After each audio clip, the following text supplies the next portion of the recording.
சர்க்குருவே சரணம். குரு பூஜை நெருங்கிக் கொண்டிருக்கிறது. குரு பூஜைக்கான வேலைகளை செய்வதிலே உங்களுடைய பங்களிப்பு அதிகம் இருக்கும் என்று இந்த வருடமும் நம்முடைய பக்த கோடிகளுடைய பங்களிப்பு தான் அதிகம். வேலைகளை செவ்வனே செய்வது நமது தொண்டாக கருதி செய்து கொண்டிருக்கின்றோம்.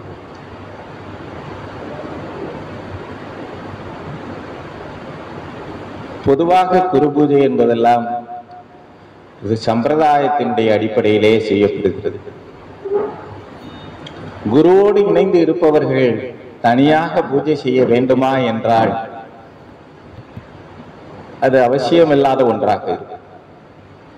எப்போதும் நான் குருவோடு தான் இணைந்தே இருக்கின்றேன். உள்ளத்திலே ஒரு அழகான கோவிலை கட்டி எம்பெருமானை அதிலே தெய்வமாக நிறுத்தி நாள் என்ன பொழுதென்ன காலம் என்ன என்று இடைவிடாது அவரை தொழுது அவரோடு இணைந்து பணியாற்றி பயணம் செய்து கொண்டிருக்கக்கூடிய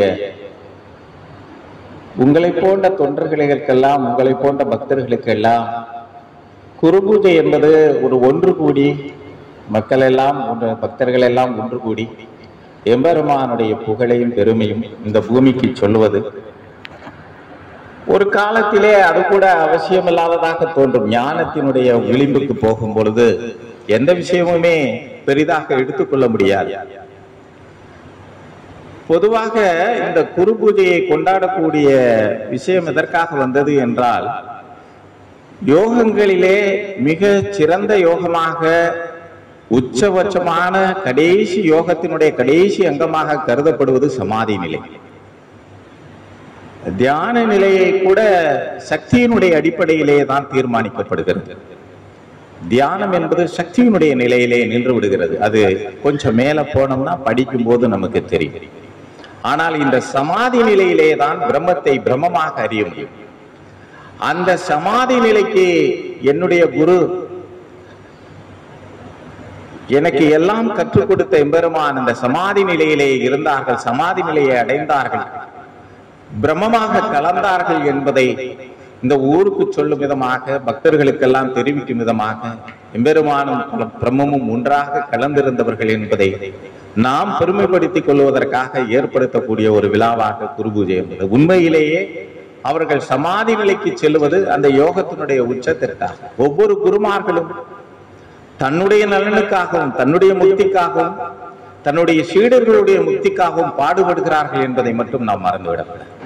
அவங்களும் இல்லை மறு அவதாரம் எடுக்கிறார்கள், மீண்டும் ஒரு உடம்பிற்குள்ளே போகிறார்கள், அவர் அப்படி எடுக்கிறார்கள் என்றெல்லாம் சொல்லப்படுகிறது. அதை ஆதரித்தும் நிராகரித்தும் பல கருத்துக்கள் வந்திருக்கிறது. அது நமக்கு ஒன்றும் அவசியம் இல்லாத ஒரு விஷயமா. 18 சித்தர்களுடைய பெயர்கள் எல்லாம் பட்டியலிடப்படுகிறது. அதுல பாத்தீங்கன்னா இந்த 18 சித்தர்களுக்கும் நிறைய இடங்கள்ல கோவில்கள். பாம்பாட்டி சித்தருக்கு ஒரு 20 இடத்துல இருக்கும், போகருக்கு ஒரு 10 இடத்துல இருக்கும், கோரக்கருக்கு ஒரு 10 இடத்துல இருக்கும், இப்படி நிறைய, திருமூலருக்கு ஒரு 10 இடத்துல இருக்கும். கேட்டால் அவர்கள் எல்லாம் அந்த மறு அவதாரம் எடுத்து கூடு விட்டு கூடு பாய்ந்து வந்தார்கள் அப்படின்னு சொல்லி மக்களால் போற்றப்பட்டாலும் கூட உண்மை என்பது சில நேரங்களிலே வித்தியாசப்படும். அது நமக்கு அவசியம் இல்லாதது, இருந்தாலும் சொல்லுகிறேன். இப்ப இந்த 18 சித்தர்களிலே இப்ப எம்பெருமானுடைய வல்லமை நாம் படிக்கின்ற நிறைய நூல்களை படிக்கிறோம், ஆராய்ச்சி செய்கின்றோம், எல்லா சித்தர் பெருமக்களையும் பற்றி படிக்கிறோம், அவருடைய வரலாறுகளை எல்லாம் படிக்கின்றோம். அதையெல்லாம் விட ஒருபடி மேலாக, அதையெல்லாம் விட உச்சபட்சமாக எம்பெருமானுடைய கருணைக்கு அளவில்லாத கருணையை நாம் பார்த்திருக்கிறோம். எல்லா சித்தர்களும் செய்த அந்த வேலைகளை காட்டிலும், அந்த தொண்டை காட்டிலும், அந்த கருணையை காட்டிலும், அந்த அன்பை காட்டிலும் எம்பெருமானுடைய கருணையானது அசாத்தியமாக நாம் அறிந்திருக்கிறோம். எம்பெருமானுடைய லீலைகளை அற்புதமாக உணர்ந்திருக்கிறோம். அப்ப அந்த 18 சித்தருக்குள்ள 18 சித்தர்ல எம்பெருமான் ஒரு சித்தராக இருக்க வேண்டுமே. அப்போ 18 சித்தரோட ரெஸ்ட்ரிக்ட் பண்ணிட்டீங்க, 18 சித்தருக்கு மேல சித்தர் இல்லையா அப்படின்ற எம்பெருமானுடைய பேர் எப்படி வரும்? இந்த 18 சித்தர்லையும் வரப்போறது இல்லை. நீங்க பழைய சித்தர்களுடைய பாடங்களை படிக்கும் போது, இப்ப நீங்க எல்லாம் கொங்கணர் சித்தர்ல இருந்து இடைக்காடர்ல இருந்து படிக்கும் போது, புதிதாக வரக்கூடிய ஞானியர்களுடைய பெயர்களை அந்த பட்டியலிலே சேர்ப்பதற்கு முடியுமா என்றால், இல்ல பாரம்பரியமாக பாடி வச்சுட்டாங்க 18 சித்தர்னு, அதுக்கு மேல இடம் இல்ல, 19வது சித்தர் 20வது சித்தர்லாம் சேர்க்கிறதுக்கு இடம் இல்லை அப்படின்னு சொல்லி நிராகரிக்க இல்லை. நம்மளா போட்டுக்கிட்டா 18 சித்தர்களுக்குள்ள எம்பெருமானுடைய படத்தையும் போட்டுக்கிடுவோம். ஆனால் இப்போ இன்னைக்கு காலம் பாருங்க, அந்த காலத்துல அதுல ஒரு எல்லா ஆன்மீகத்திலே இருப்பதை போல அஞ்ஞானம் வேறு எங்கேயும் பார்க்க முடியல. ஆன்மீகத்துலதான் அஞ்ஞானமே இருக்கு. மூடத்தனமான ஒரு விஷயங்களை அனுசரிப்பதே இந்த ஆன்மீகத்திலே தான் இருக்கு. இந்த 2024 2025 வருஷம் பிறந்துடுச்சு. நம்மளை பொறுத்த மட்டும் ஒரு இமேஜினரி லைன் என்னன்னு கேட்டீங்கன்னா, 24 31ஆம் தேதி டிசம்பர் 31ஆம் தேதி இருந்தவனுக்கும் ஜனவரி 1ஆம் தேதி இருந்தவனுக்கும் எந்த வித்தியாசம் இருக்குன்னு கேட்டா ஒன்னும் இருக்காது. 31ஆம் தேதி சாப்பிட்ட சாப்பாடு வகுத்துக்குள்ள 1ஆம் தேதி வரைக்கும் இருக்கு. 31ஆம் தேதி நடந்த நிகழ்வுகளுடைய தொடர்பு 1ஆம் தேதி வரைக்கும். ஆனா இருந்தாலும் ஹாப்பி நியூ இயர் நம்ம எல்லாம் சொல்லிக்கிறோம். நம்மளுடைய காலம் ஏதோ 25ல புதிய ஒரு முயற்சிக்குள்ள, சிரத்தைக்குள்ள, இல்ல ஒரு வாழ்க்கைக்குள்ளே போனதை போல நம்மளுடைய கற்பனைகளை வகுத்துக் கொள்கிறோம். அது ஒரு வகைக்கு சரியாகவே பொருந்தக்கூடியதாக இருக்கட்டும் உங்களுக்கு எல்லாம். அதனாலதான் நாமளும் அதை அனுசரிச்சு புது வழியில் பயணம் அப்படின்னு சொல்லி தலைப்பு போட்டாங்க. இதுவரைக்கும் நாம பயணம் செய்திருக்கிறோமா? இல்ல இந்த ஆன்மீகத்தை பொறுத்த மட்டும் சொல்லுகிறேன். வாழ்க்கையிலே உலக ஆயுத விஷயங்களுக்காக, உலக பொருள்களுக்காக, நம்மளுடைய வாழ்க்கையிலே அன்றாட தேவைகளுக்காக, வசதிகளுக்காக சேர்த்துக் கொள்வதிலே, பெருமை சேர்த்துக் கொள்வதிலே, புகழை சேர்த்துக் கொள்வதிலே, பணம் காசுகளை சேர்த்துக் கொள்வதிலே வாழ்க்கையிலே ஒரு சரியான இலக்கை நோக்கி போகிறோம் என்றால் இந்த ஆன்மீகத்தை சார்ந்தவர்களுக்கு அது ஒரு பொருட்டல்ல. ஆனால் ஆன்மீகத்திலே இருப்பவர்கள் நாம் சரியான பாதையிலே போயிருக்கிறோமா, இதுவரைக்கும் போயிருக்கிறோமா அப்படிங்கிறத பார்த்தால், இல்ல நான் சரியா தான் இருக்கு, ஆனால் அப்பப்ப நழுவல் இருக்கிறது. ஒரு படி ஏறினா 2 படி சறுக்கிறேன். நான் எதையுமே ஒரு வைராகியமாக என்னால் கடைபிடிக்க முடியவில்லை. ஏதோ ஒரு இடர்பாடு இருக்கிறது. இந்த சூழ்நிலை காரணமாக, இல்லை என்னுடைய வாழ்க்கை முறை காரணமாக, எல்லாம் எம்பெருமானுடைய கருணை எனக்கு சரியா இன்னும் கிடைக்காத காரணத்தினாலே என்னுடைய ஆன்மீக பயணத்திலே அப்பப்போ நழுவல் இருக்கிறது. அந்த நழுவல் எல்லாம் நீங்க வேண்டும் அப்படின்னு சொல்லி ஒவ்வொரு ஆண்டும் இந்த சிரத்தையிலே இருப்பவர்கள், இந்த லட்சியத்திலே இருப்பவர்கள், இந்த ஆன்மீகத்திலே ஒரு உச்சத்தை தொட வேண்டும் என்று நினைக்கக்கூடியவர்கள் எல்லாம் நினைக்கிறார்கள். எல்லாரும் நினைக்கிறோம், இந்த 2025லயாவது எம்பெருமானே உன்னையவே சதா சர்வகாலமும் நினைச்சிட்டு இந்த ஆன்மீகத்தினுடைய முக்கியமான ஒரு அங்கமாக நானும் எல்லா விஷயங்களையும் தெரிந்து கொண்டு உன்னுடைய திருவடியே சரணம் என்று வாழணும். இந்த என்னை பிச்சு புடுங்கிக்கிட்டு இருக்கிற இந்த கவலைகள், தொந்தரவுகள், இந்த மாயா, இந்த ஆசைகள், பற்றுகள் அத்தனையும் எனக்கு குறையணும், போகும் அப்படின்னு சொல்லி நினைக்கக்கூடியதற்கு ஒரு இமேஜின், ஒரு கற்பனை கோடு வரைந்து 24 இனி 25லயாவது நிச்சயமாக நாம் நம்மளுடைய இலக்கை அடைவதற்காக ஒரு முயற்சி செய்வோம் அப்படின்னு நாம நினைச்சுக்கிறோம். உங்களை அந்த பாதையில கொண்டு போகணும்னு சொல்லிட்டு எம்பெருமானுடைய 2000 வருஷப்பரவுக்கு பாத்தீங்கன்னா பகவான் இருந்தப்ப பாத்தீங்கன்னா கூட்டம் கட்டுக்கிடங்காத கூட்டமாக இருக்கு. ஆனால் அவர்களெல்லாம் அதற்கு உட்பட்டவர்களான, காலம் கடந்தவர்கள். நாம அறியாமையில இருப்போம், நம்ம அஞ்ஞானத்துல இருப்போம். சரி, வருஷப்பிறப்பு சாமியை போய் பார்த்திடலாம், சபைக்கு போயிடலாம், இல்ல ஏதாவது ஒரு கோயிலுக்கு போயிடலாம். அந்த வருஷத்துல முத நாள் போயிட்டு அந்த வருஷமெல்லாம் சாமியை கும்பிடலாம். அன்னைக்கு வருஷத்துல முத நாள் போறவன் தான் அடுத்த வருஷப்பிறப்புக்கு தான் போவோம். நம்ம ஏன்னு கேட்டீங்கன்னா, அது நம்மளுடைய சூழ்நிலை, நம்மளுடைய பழக்க வழக்கம், நம்ம இந்த உலகம் நம்மளை எப்படி ஆக்கி வைத்திருக்கிறது, பல கடமைகளை கொடுத்திருக்கிறது, பல பொறுப்புகளை கொடுத்திருக்கிறது. இந்த பூமியிலே எந்த மனிதனும் தனக்காக வாழ்பவன் கிடையாது. நல்லா யோசிச்சு பாருங்க. ஒவ்வொருத்தரும் தன்னை உங்களை அனலைஸ் பண்ணி பாருங்க, உங்களை யோசிச்சு பாருங்க, ஆராய்ச்சி செய்து பாருங்க. குழந்தைக்காக வாழ்வோம், மனைவிக்காக வாழ்வோம், தாய் தந்தையருக்காக வாழ்வோம். எல்லோருமே யாருக்காகப்பா, என்னப்பா வேலைக்கு ராமங்க பிள்ளை ஊட்டிகளை காப்பாத்தணும்ல, உனக்குன்னு சொல்ல மாட்டான். ஏனென்றால் இந்த மானிட பிறப்பே அப்படியான ஒரு அழகான பிறப்பு. ஆதாம் ஏவாள் படைப்பினுடைய ரகசியத்திலே ஓஷோ கொஞ்சம் மாற்றி சொல்லுவார்கள். ஓஷோ இப்படி சொல்லுவார்கள், என்னன்னு கேட்டீங்கன்னா, இந்த கடவுள் சொன்னதை போல ஆதாம் ஏவாளை, நீ இந்த பழத்தை, மரம் என்னன்னா ஒரு மரத்துல பழம் தொகுதி, இந்த பழத்தை உண்ணாதே, இது உனக்கு உகந்ததல்ல என்று இறைவன் எச்சரிக்கிறான். அது என்ன பழம் தெரியுங்களா? அறிவு. இந்த அறிவை நீ பெற்றுவிட்டால் என்னன்னா நீயும் கடவுளாயிருவ. கடவுளுக்கு பொறாம நம்ம மேல. நான் உண்மையை சொல்றேன். நான் பேசுறது என்னன்னா, நீங்க உங்களுக்கு ஜோக்கா எடுத்துக்கிற வேண்டாம். நீங்கள் உங்களுடைய ஆதாம் ஏவாளுடைய கதையை படிச்சா அது நம்மளுக்கு எல்லாத்துக்கும் தெரியும். அப்போ ஒரு பாம்பு வந்து சொல்லுது, இந்த பாம்பு இல்லைன்னா இன்னைக்கு மனுஷன் கிடையாது, இன்னைக்கு நீ கிடையாது, நான் கிடையாது, இந்த அழகான இந்த சொர்க்கமாக இருக்கக்கூடிய இந்த பூமி கிடையாது, வாழ்க்கை கிடையாது, ஒவ்வொரு மனிதனுக்கும் அறிவு கிடையாது, புத்தி கிடையாது, எதுவுமே கிடையாது, எல்லாம் அந்த பழைய ஆதாம் ஏவாளை போல மரபுரி தரித்துக் கொண்டு குரங்காகவோ இல்லை மிருகங்களாகவோ வாழ்ந்திருக்கும். அந்த பாம்பு இல்லைன்னு சொன்ன இந்த பாம்பு. அதனால நீங்க இந்த பாம்பை எல்லா தெய்வங்களுக்கும் எல்லா இடங்களிலும் எல்லா மதங்களிலும் இந்த பாம்பை போற்றப்படுகிறதுக்கு காரணம் மனுஷன் இன்னைக்கு இருக்கிறதுக்கு அந்த பாம்பு தான் காரணம். இல்ல சொல்றேன் கதைக்கு, அது ஒரு கதையாக இந்த கதை தானே, கதையாகவே எடுத்துக்கொள்வோமே. அதுல ஓசோ சொல்ற இந்த பாம்பு எனக்கு ரொம்ப பிடிக்கும். அப்படி ஒரு புதுவிதமான கருத்துக்களையும் புதுவிதமான லட்சியங்களையும் சுமந்து இருக்கிறவர்கள் தான் மனிதர்கள். பழமையவே கடைபிடிக்கும். இன்னும் பாருங்க, நீங்க கும்பிடுவதுல கூட நீங்க சாமியை கும்பிடுறதுல ஒரு புதுமையை கடைபிடிக்க முடியுமான்னு கேட்டா முடியும். நான் எல்லாம் உட்கார்ந்து சாமி எம்பெருமானே அப்படின்னு சொல்லி பகவானே சத்குருவை நினைச்சு நல்லா மனதுக்குள்ளே ஆராதனை பண்ணி மனதுக்குள்ளேயே சூடமேற்றி மனதுக்குள்ளேயே நீ சாம்பிராணி பூதுவத்தி எல்லாம் காமிச்சு எம்பெருமான மனதிலே ஒரு 10 நிமிடம் சுமந்திருக்கக்கூடிய சக்தியை படைத்தவர்களாக இருக்க மாட்டோம். வெளியில தான் சூடங்க. எத்தனை வருஷம் என்னையா என் பாட்டம் பூட்டம் காலத்துல இருந்து இன்னும் இந்த சூடம் பத்தி சாம்பிராணி ஏன் புதுசா ஒண்ணு கொண்டுட்டு வருவோமே அப்படின்னு சொன்ன அதை ஒண்ணு புதுசா செய்வோமே கிடையாது. அவர்கள் என்ன செய்தார்களோ அந்த வழியில தான் நானும் செய்வேன். ஏன்னா அதுல சில ரகசியங்கள் இருக்கு, சில அற்புதமான விஷயங்கள் இருக்கு என்பதை நாம் தெரிந்திருக்கிறோம். அதுல ஒரு கருத்து இருக்குங்க, அதுல ஒரு விஷயம் இருக்குங்க. அதனால அதை நம்ம அப்படியே அதை பழமையை தொட்டு இல்லை நான் எப்படி செய்கிறேன். வள்ளலாரிடம் கேட்டார்கள். வள்ளலார்கிட்ட கேட்டாங்க, ஒரு முதல்ல எல்லாம் அப்படியெல்லாம் ஆராதனை பண்ணிக்கிட்டு இருந்தவர் போய் ஒரு மூலையில உட்கார்ந்துட்டாரு. மூலையில உட்கார்ந்த உடனே என்ன இப்ப நீ கும்பிடலையான்னு சொல்லி, இல்ல நான் அப்ப கும்பிட்டதை விட இப்பதான் அதிகமா கும்பிடுறேன், உங்களுக்கு தெரியாது அப்படின்னு சொன்னார். அமைதியாக தனிமையில இருப்பவன் அப்படி வணங்குகிறான் கடவுள். நம்ம அந்த ரசிச்சு எம்பெருமானை உள்ள வாங்கி அவரோடு பேசிக்கொண்டு அவரோடு உறவாடி கொண்டு அவரிடம் நாம் கேட்பதையெல்லாம் கேட்டு அவர் சொல்லாமல் சொல்லக்கூடிய பதிலை உண்ணாமல் உண்ணக்கூடிய அந்த தனிமையை நாம் அனுபவிக்கும் போது அது பக்தி வேற மாதிரி இருக்கும். எந்த விஷயத்திலும் புதுமை வேணும், எந்த விஷயத்திலும் புதுமையான நல்ல கருத்துக்களை எடுத்துக்கொள்ள வேண்டும். பழமையிலே வேர் பரப்பி புதுமையிலே கிளை பரப்பும் பழுமர போக்கு. இந்த பழமையிலே வேர் இருக்கணும், புதுமையிலே கிளைகள் எல்லாம் இருக்க வேண்டும். அப்படி இருக்கணும், ஆன்மீகத்திலே இருக்கணும். அஞ்ஞானத்தை தொடர்ந்து கடைபிடித்துக் கொண்டு ஆன்மீகத்திலே ஞான பாதையிலே போகின்றேன், நான் ஞான சபையிலே ஒரு உறுப்பினராக இருக்கின்றேன், நான் ஞானத்தை அடைய விரும்புகிறேன் என்று சொல்லுவதிலே எந்த காலத்திலும் சரியாக இருக்க முடியாது. இந்த சமுதாயம் தான் உன்னை அப்போது படம் போட்டு காட்டுதே.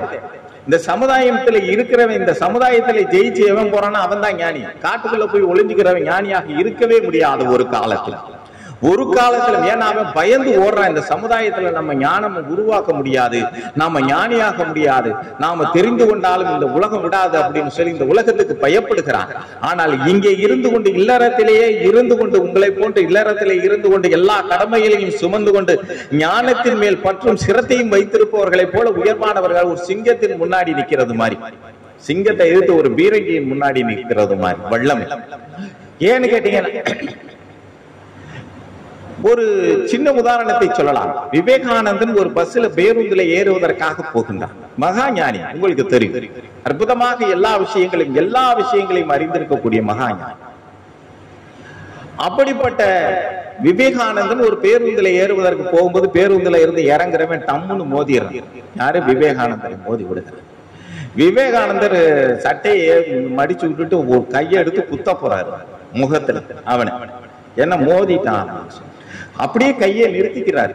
நீங்க நிறுத்தின உடனே யோசிக்கிறாரு, எனக்கு எவ்வளவு கோபம், நான் முதலில் ஞானியாக நான் ஞானியா அப்படின்னு ஒரு கேள்வியை வைக்கிறார். எனக்கு ஏன் கோபம் இருக்கிறது? எனக்கு அப்ப நான் கோபத்தை இதுவரைக்கும் விடல.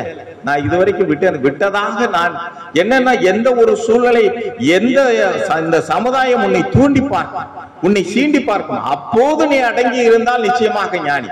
இதுல காட்டுக்குள்ள போய் ஒளிஞ்சுக்கிட்ட அந்த மாதிரி ஒரு வாய்ப்பே இல்லாம ஒளிஞ்சுக்கிறவனுக்கு என்னைக்கு கோபம் வராது. அவன் பாட்டுக்கு ஒரு ஓரத்துல உட்கார்ந்து இந்த உலகத்துக்குள்ள இருந்து கோபப்படாம இருக்கிறவன் தான் அறிவாளி. இந்த உலகத்துக்குள்ளே இருந்து அகங்காரம் இல்லாமல் இருப்பவன் தான் ஞானி. இந்த உலகத்துக்குள்ளே இருந்து கொண்டு எல்லா விஷயங்களும் மனைவி மக்கள் அத்தனையிலும் இருந்து கொண்டு பற்றில்லாமல் வாழ்பவன் தான் ஞானி. அதுதானே அது முடியும். அதுக்குத்தான் நம்மள எம்பெருமான் அப்படித்தாண்டா வாழணும், அப்படித்தான் இருக்கணும், நீ எல்லா விஷயமும் என்னடா நேத்து எங்க இருந்த கேட்பாரு. எல்லாருக்கும் தெரியும் பகவான் சாமி நேத்து. ஏன்னா நாம இறைவனோட இருக்கணும், சாமி கூடயே இருக்கணும்.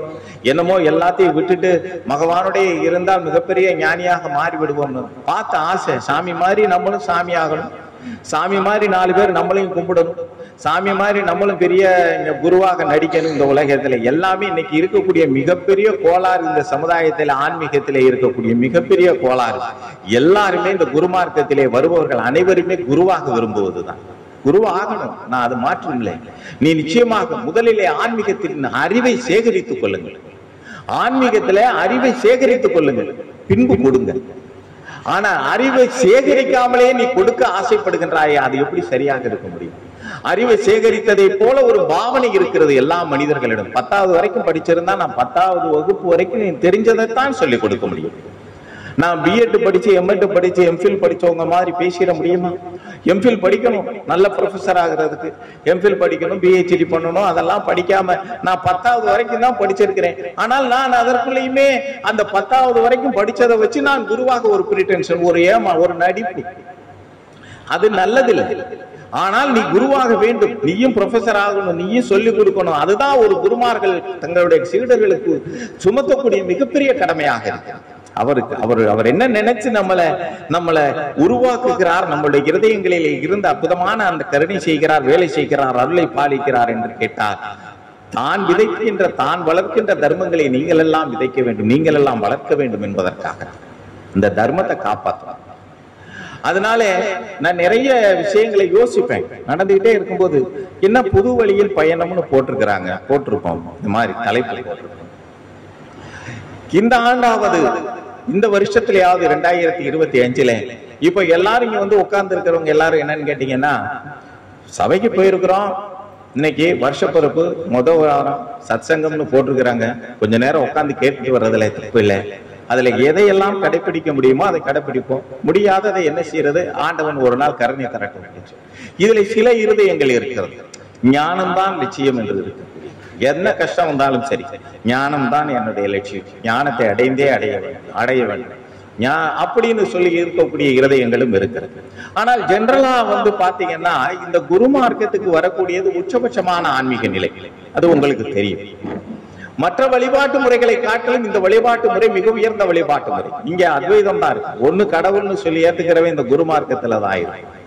அந்த பல கடவுள் பல தெய்வ வழிபாட்டு முறைகளை எல்லாம் கடந்து நிற்கக்கூடியவர்களாக இருப்பார்கள். இன்னொன்று, குரு சொல்ல அங்கே தெய்வம் நமக்கு போதிக்கிறது கிடையாது. இப்போ சிலைகள் எல்லாம் நிறைய முருகப்பெருமான் இருக்காரு, அவங்க இருக்கிறாங்க, பாடல்கள் இருக்கும், பதிகங்கள் இருக்கும், எல்லாம் மனிதர்களால் பாடப்பட்டது இருக்கும். ஆனா இங்க எம்பெருமானே, அந்த பிரம்மமே, அந்த பிரபஞ்சமே பிரபஞ்சத்திடம் எதை கேட்டாலும் கொடுக்கும் என்று சொல்லுகிறார்கள். இன்னைக்கு இந்த பிரபஞ்ச தத்துவம் ஒண்ணு கூட அது வந்துருச்சு. இப்போ எப்படி ஹவு டு, அதாவது அட்ராக்ட் தி யூனிவர்ஸ் என்றது இப்ப எல்லாம் சொல்லி கொடுக்க ஆரம்பிக்கிறாங்க. அதெல்லாம் என்னன்னு கேட்டீங்கன்னா, எல்லாம் வருமானம் பாக்குறதுக்கு ஆன்மீக மாதிரி ஒரு நல்ல வழி எதுவுமே கிடையாது. ஆன்மீகத்துல கையில் எடுத்துக்கிட்டா இப்ப நல்ல வருமானம், இப்போ இது ஒரு ட்ரெண்ட், இப்போ இது ஒரு ஃபேஷன், கிரேசி. அப்போ இந்த புது வழியிலே பயணம் என்று சொல்லக்கூடிய நான் சொல்ற மாதிரி 15 நான் நிறைய யோசிச்சேன், என்ன செய்யலாம் என்ன சொல்லலாம் அப்படின்னு சொல்லி. அப்போ இவங்க இந்த ஆன்மீகத்திலே ரொம்ப ஒரு கவனமாக இருக்கக்கூடியவர். நீங்க எல்லாம் என்னன்னு கேட்டீங்கன்னா, குருமார்க்கத்திற்கு வந்த பிறகு அஞ்ஞானங்களை கையில் எடுத்துக்கொண்டு இருப்பது தவறான ஒரு விஷயம்தான். எம்பெருமானுக்கு பிடிக்காதது அஞ்ஞானம். இந்த வருஷ பிறப்பு கொண்டாடுறதே அவருக்கு பிடிக்காது. இந்த ஹாப்பி நியூ இயர்னு சொல்றாங்க பாத்தீங்களா, அதே அவருக்கு ஏன் அப்படின்னு கேட்டீங்கன்னா, காலம் கடந்த நிலையிலே இருக்கிறார். மனிதனிலே ஏதாவது ஒரு மாற்றம் உன்னிடம் வந்தால் அன்னைக்குதான் உனக்கு நல்ல டர்னிங் பாயிண்ட். உன்கிட்ட ஏதாவது ஒரு மாற்றம் வந்தால், உனக்கு ஏதாவது ஒரு மிகப்பெரிய ஒரு செயலை செய்து முடித்து நீ உனக்கு ஒரு பெருமை வந்தால் அதை நம்ம ஹாப்பியா கொண்டாடலாம். ஆனா சும்மா காலையில 12 அது கரெக்டா டைம் பாக்குறாங்க, 12 மணி எப்படா பெல் அடிக்குதுன்னு பார்த்துட்டு கரெக்டா 12 மணிக்கு சொன்னா தான் ஹாப்பி நியூ இயர்னு ஹாப்பி நியூ இயர் மெசேஜ் பாத்தீங்கன்னா போன் ஜாம், நெட் ஜாம் ஆயிடும். ஆனா அந்த வருஷம் நான் தான் இந்த வருஷம் ஹாப்பி நியூ இயர் மட்டும் வராம இருக்கட்டும், இந்த வருஷம் ஏதாவது எனக்கு வருத்தம் வந்துச்சுன்னா என்ன செய்யறது, ஹாப்பி நியூ இயர் சொன்னவனை எல்லாம் கூப்பிடும், இங்க வாடா நீ தானடா ஹாப்பி நியூ இயர் சொன்ன, 12 மணிக்கு முத நீ சொன்ன எந்த நேரம் சொன்னியோ இந்த வருஷம் முழுவதும் எனக்கு ஹாப்பியே கிடையாது. பகவான் அவர்கள் என்னன்னு கேட்டீங்கன்னா, நிறைய மக்கள் அங்க வந்துருவாங்க சாமிகிட்ட பாத்தீங்கன்னா கூட்டம் அவங்க என்னன்னு கேட்டீங்கன்னா ஆனந்தத்திலே எம்பெருமானுடைய அந்த பிள்ளைகள் அல்லவா, அது எல்லாமே கருணையும் தொண்டும் நல்ல செய்யக்கூடிய ஆற்றல் மிகுந்தவர்களாகவும் அறிவு நிறைந்தவர்களாகவும் இருந்ததுனால அவங்க லட்டு வாங்கிட்டு வர, பூத்தி வாங்கிட்டு வர, மிட்டாய் வாங்கிட்டு வர, எதையோ தங்களால் இயன்றதை வாங்கிட்டு வந்து அங்க காத்திருப்பாங்க. பெருமான் என்ன செய்வார், எப்பவும் போல வழக்கம் போல அவர் வருஷ பிறப்புக்கு தான் தேர்ந்தெடுத்து நல்லா வைவார். இன்னைக்கு வஞ்சோம்னா வருஷம் எல்லாம் இங்க வைவாங்க, கரெக்டா 12 மணிக்கு அது எக்ஸாக்டா வைவாரு. அருமையான கெட்ட வார்த்தையா வைவாரு. ஏன்னு கேட்டீங்கன்னா, ஏண்டா வந்து உட்காந்துருக்கு இந்த 12 மணிக்கு வந்து அவன் என்னன்னா கரெக்டா 12க்கு பாத்துறணும் சாமியை அப்படின்னு சொல்லிட்டு. இது ஒரு 2-3 ஆண்டுகள் சின்ன சொல்லிடுறேன், சொன்ன விஷயங்கள் தான். ஒரு 2-3 ஆண்டுகளே இது வந்து ரொட்டீனா ஆரம்பத்தில் நம்மளும் இப்படி இருந்தவர்கள் தானே. நீங்கள் எல்லாம் விதிவிலக்கானவர்கள். விவேகானந்தன் சொல்லுகிறான், என் முன்னால் இருக்கக்கூடியவர்கள் நீங்கள் எல்லாம் நீங்கள் என்னை பிரதிபலிப்பவர்களாக இருக்க வேண்டும், எம்பெருமானுடைய அந்த ஞானத்தை பிரதிபலிப்பவர்களாக இருக்க வேண்டும். இல்ல நான் அஞ்ஞானத்துலதான் இருந்துக்கிடுவேன், நான் பழைய பஞ்சாங்கத்தை தான் பாடுவேன், ஆனால் சும்மா ஞானம் என்று சொன்னாலே அறிவு என்று அர்த்தம். அறிவுபூர்வமாக இருக்க மாட்டேன், நான் முட்டாள்தனமா தான் இருப்பேன் அப்படின்னு சொல்றது அது நல்லதில்லை. நான் இந்த வருடமாவது இந்த 2025 நிச்சயமாக நான் அறிவுபூர்வமான ஒரு மனிதனாக, புத்திசாலியாக, நல்ல விஷயம், நல்ல ஆன்மீகத்தை தேர்ந்தெடுத்து நான் கடைபிடிக்கக்கூடியவனாக மாற வேண்டும் என்பதனாலதான் நம்ம இப்படி ஒரு தலைப்பு போட்டவர். சாமிகிட்ட பாத்தீங்கன்னா வந்து கூட்டத்தில் நிற்பாங்க, பகவானுக்கு கருணை இல்லை.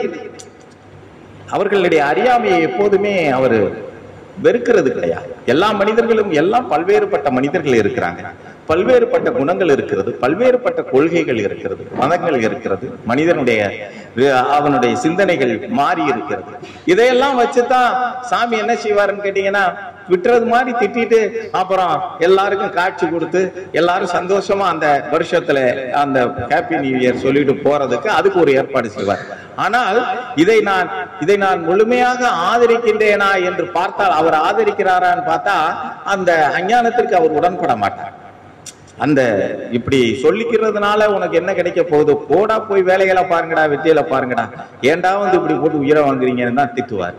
ஆனா இருந்தாலும் இந்த பிள்ளைகள் எல்லாம் வந்து வேற ஆறுதல் இல்லாம வந்து கிடைக்க எல்லாம் வந்து கெஞ்சுதே, கருணையை குரு சாமி உன்னுடைய முகத்தை பார்த்துட்டு போகணும் வருஷப்பிறப்பதும் அப்படின்னு சொல்லிட்டு அந்த காட்சியை இந்த வருடத்திலே ஆன்மீகம் உண்மையிலே சரியான ஆன்மீக பாதையிலே நடக்கணும் அப்படின்னு சொல்லி நீங்கள் எல்லாம் பெருமானிடம் வேண்டிக் கொள்ளுங்கள். அதற்கு நான் நிறைய யோசிச்சேன், என்னென்ன சொல்லலாம், என்னென்ன இவங்களுக்கு சொன்னால் அதை யாரெல்லாம் கடைபிடிக்க கூடியவர்களாக. கடைபிடிக்கிறவங்கன்றது ரொம்ப கஷ்டம் சாமி. ஏன்னு கேட்டீங்கன்னா, இந்த நான் சொன்னேன்ல, இந்த சமுதாயம் ஒரு உரைகள் உன்னை உரைசி பார்க்கும். நீ என்னைக்கு அமைதியா இருக்கணும்னு நினைக்கிறே அன்னைக்கு தான் டென்ஷன் ஆக்குவாங்க. நீங்க உலகத்துல இன்னைக்கு அமைதியா இருக்கணும், எவனோட வம்பு இழுத்துற கூடாதுரா சாமின்னு இருப்போம், வம்பு வந்து சேரும். இன்னைக்கு ஏதாவது இன்னைக்கு சாப்பாடு பாத்தீங்கன்னா ஒரு இனிமேல் கறி மீன் சாப்பிடக்கூடாதுன்னு நினைப்போம். வீட்டுல அன்னைக்கு தான் நல்ல கறியை டேஸ்டா எடுத்து சமைச்சு வச்சிருப்பாங்க. இல்ல எனக்கு வேணான்னு தலையை சொரிஞ்சுக்கிட்டே எப்படியாவது அப்புறம் மிச்சம் பட்டுரும், நான் சாப்பிட்றேன்னு சாப்பிடுவோம். இதெல்லாம் வாய்ப்பு. இந்த சமுதாயம் நம்மளை வந்து சரியாக போகிறையான்னு உரைசிப்பா, தங்கத்தை எப்படி உரைகளிலே உரைசி பார்த்து இது தங்கம் என்று கண்டுபிடிக்கிறோமோ, இந்த சமுதாயம் நம்மளை உரைசி நீ சரியா இருக்கியான்னு பாடுற அப்படின்னு இல்லை. எந்த சூழ்நிலையிலும் நான் என்னுடைய இலக்கை நோக்கி பயணிக்கின்றவன். நான் எந்த காலகட்டத்திலும் என்னுடைய லட்சியத்தை விட்டுக் கொடுக்காதவன். ஞானம் ஒன்றே லட்சியம் என்று, எம்பெருமானுடைய கொள்கை ஒன்றே லட்சியம் என்று வாழக்கூடியவன் என்பதை இந்த சமுதாயத்திலே நிரூபிக்கக்கூடியவர்களாக நீங்கள் எல்லாரும். இல்ல சாமி நல்லா தான் இருந்தேன், ஒரு 6 மாசம் நல்லா இருந்தேன். பாத்தீங்கன்னா அந்த 4 பேரோட சேர்ந்தேன், கொஞ்சம் தண்ணியை சாப்பிட்டேன், முடிஞ்சு போச்சு. அப்புறம் என்னன்னு கேட்டீங்கன்னா நல்லா தான் இருந்தேன். அதாவது என்னன்னு கேட்டீங்கன்னா, பிறரை பற்றி பேசுவது இல்லைன்னு நினைச்சேன். வம்புக்குனே வர்றாங்க, அவனை பத்தி அப்புறம் பேசாம எப்படித்தான் இருக்கிறது. இப்படி எல்லாமே தளர்வுகள் ஆகிவிடுகிறது. உணவுல ஒரு சாதாரண விஷயத்துல கூட நான் கட்டுப்பாடாக இருந்துட்டேனா அப்படின்னு சொன்னா, வேணும்னா நான் என்னுடைய குலம் அப்படி இருந்த பிராமண குலத்துல பிறந்திருந்தேன்னா அவங்க ஒரு கட்டுப்பாடோட, இப்போ கறி மீன் சாப்பிட்றது இல்லை, அதுல வேணா அப்படி ஒரு கட்டுப்பாடு இருக்கும், மந்திரங்கள் படிக்கலாம், அப்படி குல ஆச்சாரம் அப்படி வேணாம். அவங்களுக்கும் ஆசை இருக்கும். சரி, நம்மள இப்ப நிறைய பிராமின்ஸ் எல்லாம் சாப்பிட ஆரம்பிச்சுட்டாங்க, அதெல்லாம் வேற. இருந்தாலும் கூட அப்படி கட்டுப்பட்டு அடக்கி இருப்பது ஆன்மீகத்துக்கு சரியில்லை. எது சாஸ்வதமோ, எது சமாதானமோ, எது உனக்கு ஆனந்தமோ அப்படி ஏத்துக்கிறோம். எந்த ஒன்றை ஏற்றுக்கொண்டாலும் ஆனந்தமாக இருக்கணும். அதை கஷ்டப்பட்டு வலிஞ்சு ஒரு ஒன்றை கடைப்பிடிக்கிறதா இல்ல நான் சாமிக்காக இனிமேல் என்ன நினைச்சிருக்கிறேன், பொய்யே பேசக்கூடாது அப்படின்னு சொல்லிட்டு அதே பொய் முதல்ல ஆரம்பிக்கிறதே பொய். நான் இனிமேல் பொய் பேசக்கூடாதுன்னு நினைச்சிருக்கிறேன். இப்படி ஆயிரக்கணக்கான மனிதர்களை சந்திச்சிருக்கோம். அவரு நம்ம இதுவரைக்கும் இந்த குருமார்க்கத்திலே இருந்தவர்கள். ஆனா எல்லாரும் எம்பெருமானை பால் நீங்க இதுல அறிவிச்சுக்கிறோம். நம்மளே நான் சீடர்கள்னு சொல்லிக்கிறோம், சாமியோட பிள்ளைன்னு சொல்லிக்கிறோம், சாமியோட. ஆனால் அதற்கான குவாலிபிகேஷன், சாமி எவ்வளவுடா 10 வருஷம் ஆச்சு குரு பூஜைன்னு நடத்துறீங்க, இதையும் நடத்திக்கிட்டே போயிட்டே இருக்கிறீங்க. நானும் போய் சேர்ந்துட்டேன். இந்த மனித வாழ்வு அனித்தியமானது என்பதை எல்லோரும் அறிந்து வைத்திருக்கிறோம். மரணம் எந்த சூழ்நிலையிலும் வரும் என்று. ஆனால் நம் மரணம் வருவதற்கு முன் எம்பெருமானுடைய பிள்ளையாக வாழ்ந்து மறைந்தோம் என்ற ஒரு அடையாளம் வேணாமா? யோசிச்சு பாருங்க. நீங்க என்னன்னா முழுமையாக கூட சரணடை இந்த கேட்கிறோம் சாமிகிட்ட. எதையாவது ஒண்ணு கேட்கறது உடனடியாக அது நடக்கணும்னு சொல்லி கேட்கறது. அது எனக்கு உடனடியா நடக்கணும் சாமி, அது எப்படியோ எனக்கு செஞ்சு கொடுத்துரு. அதை அப்புறம் அவரு அது என்னன்னு கேட்டீங்கன்னா அதுல ஒரு சந்தேகம் இருக்கிறதுனால முழுமையாக அவரிடம் ஒப்படைத்திருக்கிறவன் கிடைச்சாலும் சரி கிடைக்கலைனாலும் சரி அதை பற்றி ஒன்றுமில்லை. நீங்க அப்படி பல்வேறு தருணங்களிலே எம்பெருமான் பரீட்சை வைக்கிறார், சோதிச்சு பார்க்கிறாரு. நல்ல பக்தனுக்கு அவன் கேட்பது கிடைப்பது கிடையாது. நல்ல குணவானுக்கு சோதனைகள் அதிகமாக இருக்கிறது. இதுவெல்லாம் என்ன காரணம் கேட்டா உங்களுக்கே புரியும். என்னன்னு கேட்டீங்கன்னா வழி நடத்துவது வேறு வழியே இல்லை. நீங்க ஒரு கிளாஸ் ரூம்ல நல்லா படிக்கிறவன் நல்லா படிக்காதவன் 2 பேர் இருந்தாலும் கூட இந்த நல்லா படிக்கிறவன்கிட்ட தான் அடிக்கடி நீ எந்திரிச்சு சொல்றாப்பா. யாரு பதில் சொல்லலைன்னாலும் வாத்தியாரு நீ சொல்லு பாத்தியா எப்படி படிக்கிறான்.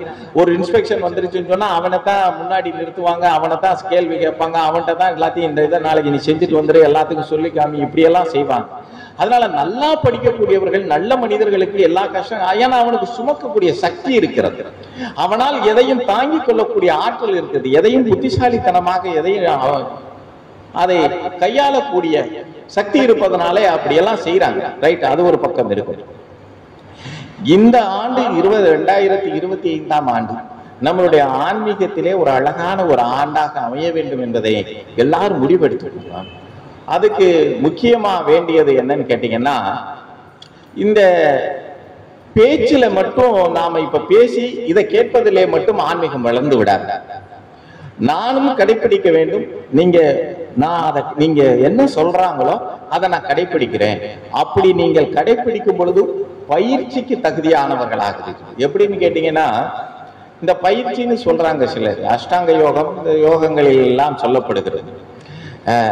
பிரகிருதியிலே, அதாவது கிருஷ்ண பரமாத்மா சொல்லுகிறார். எப்படி சொல்லுகிறார்?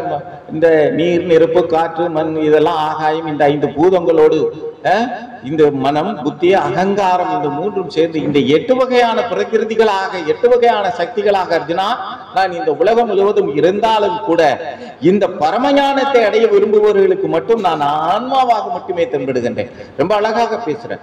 ஆன்மாவா? நீங்க ஆன்மாவை அறிந்து கொள்ள வேண்டும், பிரம்மத்தை அறிந்து கொள்ள வேண்டும். இல்லை என்றால் நான் ஞான நிலை அடைய வேண்டும், இல்லை முக்தியை அடைய வேண்டும், இல்லை குருவினுடைய சத்குருவினுடைய அடையாளமாக இருக்க வேண்டும், பிள்ளையாக இருக்க வேண்டும் என்றார்.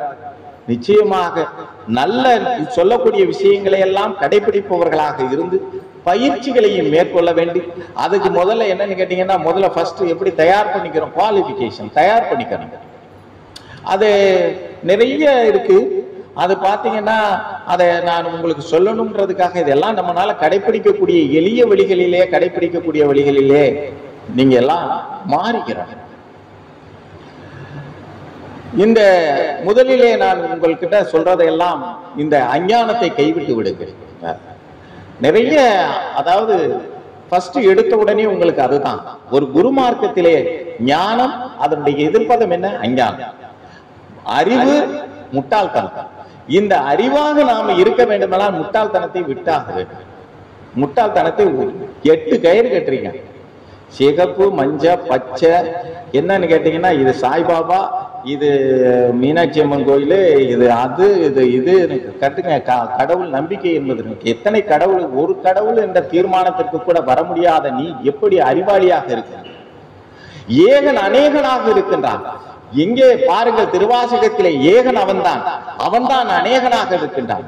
ஒரு மதம் எத்தனை மதமாக இருந்தாலும் சரி, உண்மை ஒன்றுதான். உண்மையை சொல்லாதது மதமாக இருக்க முடியாது. ஆனால் இங்கே உண்மை என்பது கூட எது என்பது ஒரு கேள்விக்குறியாக ரொம்ப ரொம்ப காம்ப்ளிகேட்டான ஒரு விஷயம், புது விஷயமாக கூட நான் சொல்லுகிறேன். உண்மை என்று எதுவுமே இல்லை. என்னங்க ஐயா அப்படி சொல்றீங்க? ஆமா, உண்மை என்று எதுவுமே கிடையாது. எந்த பதில் உனக்கு திருப்திப்படுகிறதோ, நல்லா யோசிச்சு பாருங்க, எந்த பதில் உனக்கு திருப்திப்படுகிறதோ, மீண்டும் கேள்வியை எழுப்ப மறுக்கிறதோ, அதை நீ உண்மை என்று ஒத்துக்கொள்கிறாய். அதுதான், இதுதான், இதுக்கு பேரு தான் உண்மை. ஆனால் பூமியிலே உண்மை என்ற சொல்லுக்கு அர்த்தமும் கிடையாது, உண்மை என்ற ஒன்று கிடையவும் கிடையாது. அப்ப இந்த பிரம்மம்லாம் உண்மையாக அது யாருக்கு தெரியும்? இது யாருக்கு தெரியும்? கடவுள் இருப்பது உண்மையா பொய்யா யாருக்கு தெரியும்? எங்கும் பார்த்தாலும் எதிலும் ஒரு சந்தேகம் இருக்கிறது. சந்தேகம் இருக்கும் வரை உண்மை என்ற சொல்லுக்கு இங்க வேலையே கிடையாது. ரியல் என்று சொல்லுவது, இந்த ரியல் என்று சொல்லுகிறோம் பாருங்க, அதுக்கு எங்க நோ மீனிங். நான் என்னன்னு கேட்டீங்கன்னா, நான் சொல்லக்கூடியதுல உனக்கு ஃபர்தரா கொஸ்டின் வரல, ஃபர்தரா கேள்வி வரல, அதுக்கு அடுத்து அவர்கிட்ட கேள்வி, ஆமா அவர் சொல்றது சரிதானே, நியாயம் தானே, அது உண்மை. இப்ப உண்மைக்கு பேர் எப்படி வைக்கிறோம்னு கேட்டீங்கன்னா, எந்த பதில் என்னை திருப்திப்படுத்தி விடுகிறதோ, ரொம்ப ஆழமான விஷயத்தை நான் சொல்லுகிறேன் உங்கள்கிட்ட. அதனால இந்த உண்மையை நோக்கி பயணிக்கிறேன், உண்மையை நோக்கி போறேன், உண்மையை பேசுறேன் அப்படிங்கிறதெல்லாம் அந்த ஜாலமான வார்த்தையெல்லாம் நமக்கு தேவையில்லை. இப்போ நம்ம அறிவு என்பதுதான் நான் ஆழமாக பேசக்கூடியது. அஞ்ஞானத்தை விட்டு விடுங்கள். அஞ்ஞானம் என்பது சுத்தமாக இருக்கக்கூடாது. அறிவை கூர்மையாக்கி கொள்ளுங்கள். ஏன் அறிவை செழுமைப்படுத்திக் கொள்ளுங்கள். அதைத்தானே சொல்றான். நீங்க அஞ்சு அடுத்தவர்களுடைய இந்த மதங்கள் எல்லாம், எத்தனையோ மதங்கள் என்னென்னையோ எதை சொன்னாலும் வழி ஒண்ணுதானே. என்ன ஒரு அந்த நான் சொல்லக்கூடிய அந்த உன்னதமான ஒரு உச்சபட்சமான அந்த சாயுச்சிய பதத்திற்கு கொண்டு போக வேண்டும் என்பதற்காகத்தானே எல்லா மதங்களும் அதாவது ஒரு வழியில கொண்டுட்டு போய் ஒன்றாக சேர்க்கிறது. எல்லாத்திலையும் படிச்சீங்கன்னு சொன்னா, நீங்க ஆபிரகாமனுடைய வழித்தோன்றல்களை எடுத்துக்கிட்டீங்கன்னா, எல்லாத்திலையுமே கன்னியாஸ்திரிக்கு குழந்தை பிறந்தது, யாருக்கு? கன்னிமேரிக்கு குழந்தை பிறக்கும், இங்கே குந்தி தேவிக்கு அப்படித்தான் குழந்தை பிறக்கும். இன்னும் கூட என்னன்னு கேட்டீங்கன்னா, முகமதியதிலே மூன்றாம் நபிகள் மூன்றாம் நபி, நான்காம் நபிகளுடைய கதைகளிலே அதுல ஒரே கதை தான், ஒண்ணுதான் சொல்ல முடியும். எல்லாம் வேதங்களில் இருந்து வந்தது, பழமையாக இருக்கிறது வேதங்கள். நாம வேதங்களை கடைபிடிப்பவர்கள். ஆனால் கடைபிடிக்கிறோம்னு சொல்லிக்கிட்டு எல்லா மூட நம்பிக்கைகளையும் தூக்கி வச்சுட்டு ஆடுறோம் பாருங்க, அதுதான் முதலிலே. நான் நம்ம சபைக்காகத்தான் பேசுறேன். இந்த நம்ம சபைக்காக பேசும் பொழுது என்னன்னு கேட்டீங்கன்னா, பிள்ளைகள், நான் உங்களிடம் எடுத்து சொல்லுவது என்னுடைய கடமையாக இருக்கிறது. எம்பெருமான் அவருடைய இந்த இடத்திலே, இந்த மங்களகரமான இந்த பெருமைக்குரிய எம்பெருமானுடைய இந்த கருணைக்குரிய அவருடைய அருளாற்றலுக்குரிய இந்த இடத்திலே இருந்து கொண்டு போய் பேசுவதற்கோ இல்லை அஞ்ஞான விஷயங்களை பேசுவதற்கோ இங்க அனுமதி கிடையாது. அப்ப நாம இப்படி பேசுறோம். இந்த பேச்சை நீங்க வேற வீடியோ எடுத்து போட்டுறீங்க. நான் யாரையோ வைரது மாதிரி அவன் 2 கமெண்ட் போடுறாங்க. என்ன, நாங்க கயிறெல்லாம் கட்டக்கூடாதா? 5 கயிறு, ஏங்க 8 கயிறு கட்டக்கூடாதா? இவர் வக்கீல் ஒருத்தருக்கு தான் ஏன் தெரியும் உலகத்துல அப்படின்னு சொல்லி அவன் 4 கமெண்ட போட்டு எனக்கு 4 வை வாங்கி கொடுத்துடுறீங்க. அதனால என்னன்னு கேட்டீங்கன்னா, நான் என்னுடைய பிள்ளைகளுக்காக, எம்பெருமானுடைய இந்த ஞான குழந்தைகளுக்காகத்தான் பேசுகிறேன். யாரையும் வருத்தப்படுத்துறதுக்காக கிடையாது. எல்லாம் ஒரு வழியிலே தான் போக போகும். எல்லாம் மூடன் எங்கேயோ, அறிவாளியும் அங்கேதான். சக்தி படைத்தவன் எங்கேயோ, சக்தி இல்லாதவனும் அங்கேதான். ஏழை எங்கேயோ, பணக்காரன் எங்கேதான். பணக்காரன் எங்கேயோ, ஏழையும் அங்கேதான். எல்லாம் ஒரு இடத்துக்கு தான் போக போற, அதுல மாற்று கருத்து கிடையாது. ஆனால் போகின்றவன் வந்தேன், பிறந்தேன், போனேன் என்று இருப்பதில்லை. இந்த ஞான சபை பிள்ளைகள் மட்டும் அப்படிப்பட்ட பிள்ளைகள் கிடையாது. எம்பெருமான் இங்கே எதற்காக வந்தாரோ, எவ்வளவு வேலைகளை இவரும் வந்தாரு போனாருன்னு சொல்லிட முடியுமா? சாதாரண மனிதனாக நீங்கள் எடுத்துக்கொள்ள முடியுமா? இல்ல அவர் வந்தாரு போனார், என்னை போல ஒரு மனிதனாக அவரை பாவித்து விட முடியுமா? இல்லை உங்களை போன்ற ஒரு மனிதர்களாக பாவித்து விட முடியுமா? இல்லையே. அருளாற்றல் நிறைந்த எம்பெருமானை கடவுளுக்கு ஒப்பாக, கடவுள் என்ற சொல்லுக்கு மாற்றாக சொல்ல முடியாத அளவிற்கு நாம் வணங்குகிறோம் என்ற அப்படி வாழ்ந்து மறைய வேண்டும் என்பதுதான் ஆசை. அவருக்கு ஆசை நீங்கள் எல்லாம் அப்படி வரணும். போலி குருவாக வர வேண்டும் என்றது, உண்மையான குருவாக நீங்க எல்லாருமே உண்மையான அந்த ஆன்மீக ஆற்றலை சேகரித்துக் கொண்டு, ஆன்மீக ஆற்றல், ஆன்மீக அறிவை சேகரித்துக் கொள்ளுங்கள். ஆன்மீக அறிவை நீங்க அப்படி எங்க இருந்தாலும் தேடி கற்றுக்கொள்ளுங்கள். கற்றுக்கொள்ளுங்கள், முதலிலே கற்றுக்கொள்ளுங்கள். அதைத்தான் சொல்லுகிறேன். கற்றுக்கொள்ளுங்கள், பின்பு கொடுங்கள். பின்பு எல்லாம் உலகத்துக்கே கொடுக்கும். பின்பு எல்லாத்துக்கும் எடுத்து சொல்லுங்க. எல்லாம் நம்மளுடைய குழந்தைகளுக்கு என்ன, யாருக்கும் போதிப்பதற்கு இந்த உலகத்திலே அதிகாரம் கிடையாது, ஒழுக்கத்தை தவிர. நான் இப்ப என் குழந்தை இருந்துச்சுன்னு சொன்னா என் குழந்தைக்கு ஒழுக்கமா இந்த உலகம் இப்படி இருக்குப்பா, அப்படி இருக்கு, போகாதீங்க, ஆபத்து வரும், கஷ்டம் வரும், அதையெல்லாம் சொல்ல முடியும். ஆனால் பிரம்மத்தை பற்றியோ இல்லை இந்த ஆன்மீகத்தினுடைய நுட்பமான, அதாவது இந்த என்னன்னு செப்டில் இன்டலெக்சுவல் சொல்லுவாங்க, அந்த அந்த மாதிரி ஒரு நுட்பமான அறிவை நான் போதிக்க முடியுமான்னு கேட்டீங்கன்னா, அந்த நுட்பமான அறிவை நான் பெற்றிருந்தால் மட்டுமே போதிக்க முடியும். அந்த நுட்பமான அறிவை பெரும் வரையிலே நீ போதிக்காத. நான் பகவானே எனக்கு அந்த அறிவை கொடு, அந்த அறிவை கொடுன்னு கேளுங்க. அப்ப அந்த அறிவை கொடுக்கும் போது என்னன்னா, அஞ்ஞானங்களை தூக்கி எறியக்கூடிய சக்தி படைத்தவர்களாக இருக்க வேண்டும். முதல்ல இந்த புதுவெளியிலே பயணம் என்று சொன்னதிலே முதல் கருத்தாக நீங்கள் எடுத்துக்கொள்வது, இனி ஒருபோதும் அஞ்ஞானத்திற்கு இடம் கொடுக்காதே. அஞ்ஞானத்திற்கு இடம் கொடுக்கவே கூடாது. அப்படி அஞ்ஞானத்துக்கு இடம் கொடுக்கிறது இந்த ஞானத்திற்கு சம்பந்தம் இல்லாத ஒரு விஷயமா, குருமார்க்கத்திற்கு சம்பந்தம் இல்லாத விஷயம். அஞ்ஞானம் என்பது ஏகப்பட்டது இருக்கு. அஞ்ஞானம்னு சொன்னா நம்ம இன்னைக்கு எல்லாம் கடைபிடிக்கிற அத்தனையுமே அஞ்ஞானம். அதனாலதான் சொன்னேன், குரு பூஜை கூட ஒரு சம்பிரதாயம் ஆயிடுச்சு. எம்பெருமானை நான் அப்படி குரு பூஜை இப்படி எல்லாம் செஞ்சுதான் சாமி, குருவோடு இணைந்து இருக்கக்கூடிய எனக்கு தனியாக பூஜை என்ற அவசியம் இல்லை என்பதைத்தான் நீங்க எல்லாரும் போய் பார்த்தாலும் 24 மணி நேரம் எம்பெருமானை கும்பிடுறீங்க. நமக்கு ஒரு ஸ்பெஷல் பூஜை. இதெல்லாம் இணையாதவர்கள், தெரியாதவர்கள், புதியவர்கள் இந்த ஆன்மீகத்திலே, இந்த தர்ம பாதைகளுக்குள்ள, இந்த குரு தர்மத்துக்குள்ளே கொண்டு வர வேண்டும் என்ற காலத்திற்காக இப்படியெல்லாம் குருமார்க்கத்திலே என்னுடைய குரு இருந்தார், அவர் சமாதி நிலை அடைந்தார், இந்த மாதிரி யோகங்களிலே அந்த உச்சபட்சமான சமாதி நிலை அடைந்ததை நாங்கள் எல்லாம் கொண்டாடுகிறோம். நாங்களும் அந்த திசையை நோக்கி தான் பயணிக்கிறோம். நீங்களும் வாருங்கள், நீங்களும் அந்த சமாதி நிலையை அடைய வேண்டும், நீங்களும் முத்தி நிலையை அடைய வேண்டும், ஞான நிலையை அடைய வேண்டும் என்பதை சொல்லுவதற்காக ஒரு விழாவை எடுக்கும். அது உனக்கும் பங்கு இருக்கு, எனக்கும் பங்கு இருக்கு, எம்பெருமானுடைய பிள்ளைகள் அத்தனை பேருக்கும் பங்கு இருக்கு. அதனாலே இந்த புதுவெளியில் பயணம் என்று சொல்லுவதிலே முதல் கருத்தாக அஞ்ஞானத்தை நிச்சயமாக விட்டு ஒழித்து விடுங்கள். அஞ்ஞானம் என்று சொல்லுவது நான் சொல்றது எக்கச்சக்கம், நிறைய இருக்கு. பாத்தீங்கன்னா இந்த கயிறு கட்டுறதை மட்டும் நான் சொல்லல, நான் கயிறு கட்டுறது மட்டும் சொல்லல. ஒரு 40 நாள், அது என்னன்னு தெரியல எனக்கு, என்னமோ 48 நாள்னு ஒரு மண்டலம் வச்சிருக்காங்க. அதுக்கு என்ன மண்டலம், எனக்கு கிழக்கு மண்டலம், தெற்கு மண்டலம் மாநகராட்சியில தெரியுது. ஆனா இவங்க ஒரு 48 நாள் மண்டலம் பூஜை எல்லாம். நீ அந்த 48 நாள் மட்டும் இருந்தால் அது சரி இருக்காது. வாழ்க்கையெல்லாம் ஒன்றை கடைபிடிக்கக்கூடிய மனிதனாக இருக்கு. ஒரு யாருக்கு ஒரு நான் சாப்பிட மாட்டேங்க, கறிமீன் சாப்பிட மாட்டேன், ஈஸி, எளிதாக எடுத்துக்கொள்ளுங்க. அது இந்த ஒன்லி 48 டேஸ் தான். அந்த 48 டேஸ், அந்த 48வது நாள் அந்த ஐயப்பனுக்கோ இல்ல முருகனுக்கோ போயிட்டு வந்து மறுநாள் அவன் அந்த மாலையை கலட்டி போட்டுட்டு 8 கிலோ கறி வாங்குறான். என்ன 48 நாள் சாப்பிடலப்பா, நாக்கு சித்து போச்சுங்கிறாங்க. நான் என்னடா இது முருகன் உனக்கு கொடுத்த சோதனை, இந்த ஐயப்பன் உனக்கு கொடுக்கிற சோதனை இப்படியா அப்படின்னு சொல்லி, இதுவா ஞானம்? இல்ல சொல்றேன், இது ஞானமா? அதனால அஞ்ஞான விஷயங்களிலே நாம் அதெல்லாம் எப்படின்னு கேட்டீங்கன்னா, எப்படி அறிவோடு கையாள வேண்டும். நான் அதாவது அவங்க கும்பிடுறவங்களை நிச்சயமாக அதைத்தான் சொல்றேன். இதை வேற நீங்க எடுத்து யூடியூப்ல போட்டுறீங்க, எல்லாரும் 4 பேர் நல்ல என்னையா இருந்தாலும் பாரியா ஐயப்பனுக்கு போறதுக்கு எனக்கு என்னை திட்டுவாங்க. நான் சொல்லு, போங்க கும்பிடுங்க, ஆனா கிராஜுவலா எல்லாத்தையும் அறிவுபூர்வமாக எதை கடைபிடிக்க முடியுமோ, என்னால் எது எளிதோ. எம்பெருமானே, நான் 3 நாள் தான் விரதம் இருப்பேன், எனக்கு 48 நாள் ஆகாது, 3 நாள் மாலையை போட்டு வந்து உன்னை பார்க்கிறேன், உன்னை வணங்குவதற்கு எனக்கு என்ன தடை இருக்கிறது? நான் இதையெல்லாம் ஒரு பட்டியல் போட்டேன், நிறைய பேப்பர்ல எழுதி என்னென்ன சொல்லணும் இந்த வருஷத்துல, நீங்கள் எல்லாம் கேட்டுருவீங்கன்ற ஒரு சந்தோஷத்துல, ஒரு நம்பிக்கையில வந்திருக்கேன். இப்படித்தாயா போன வருஷமும் பேசினேன், அப்புறம் இந்த வருஷமும் வந்து பேசுறீங்க, ஏதோ வருஷம் பேசுங்க, எங்களுக்கு என்ன இருக்கு, நீங்க பேசுறதுல என்ன இருக்கு அப்படின்னு சொல்லி. இல்ல, இந்த ஆண்டு எனக்கு என்னமோ உங்கள் மேல் அதிகபட்சமான நம்பிக்கை இருக்கிறது.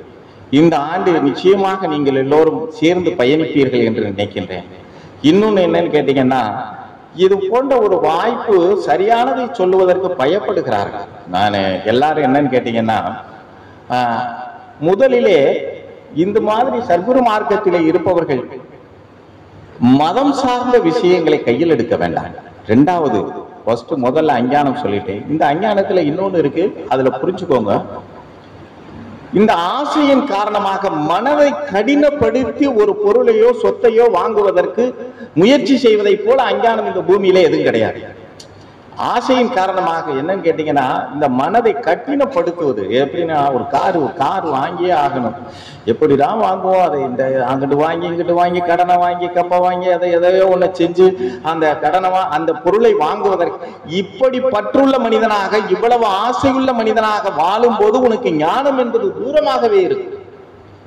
வரட்டுமே, நல்ல வாழ்க்கையை பெருமானிடம் ஒப்படைத்திருக்கிறேன்.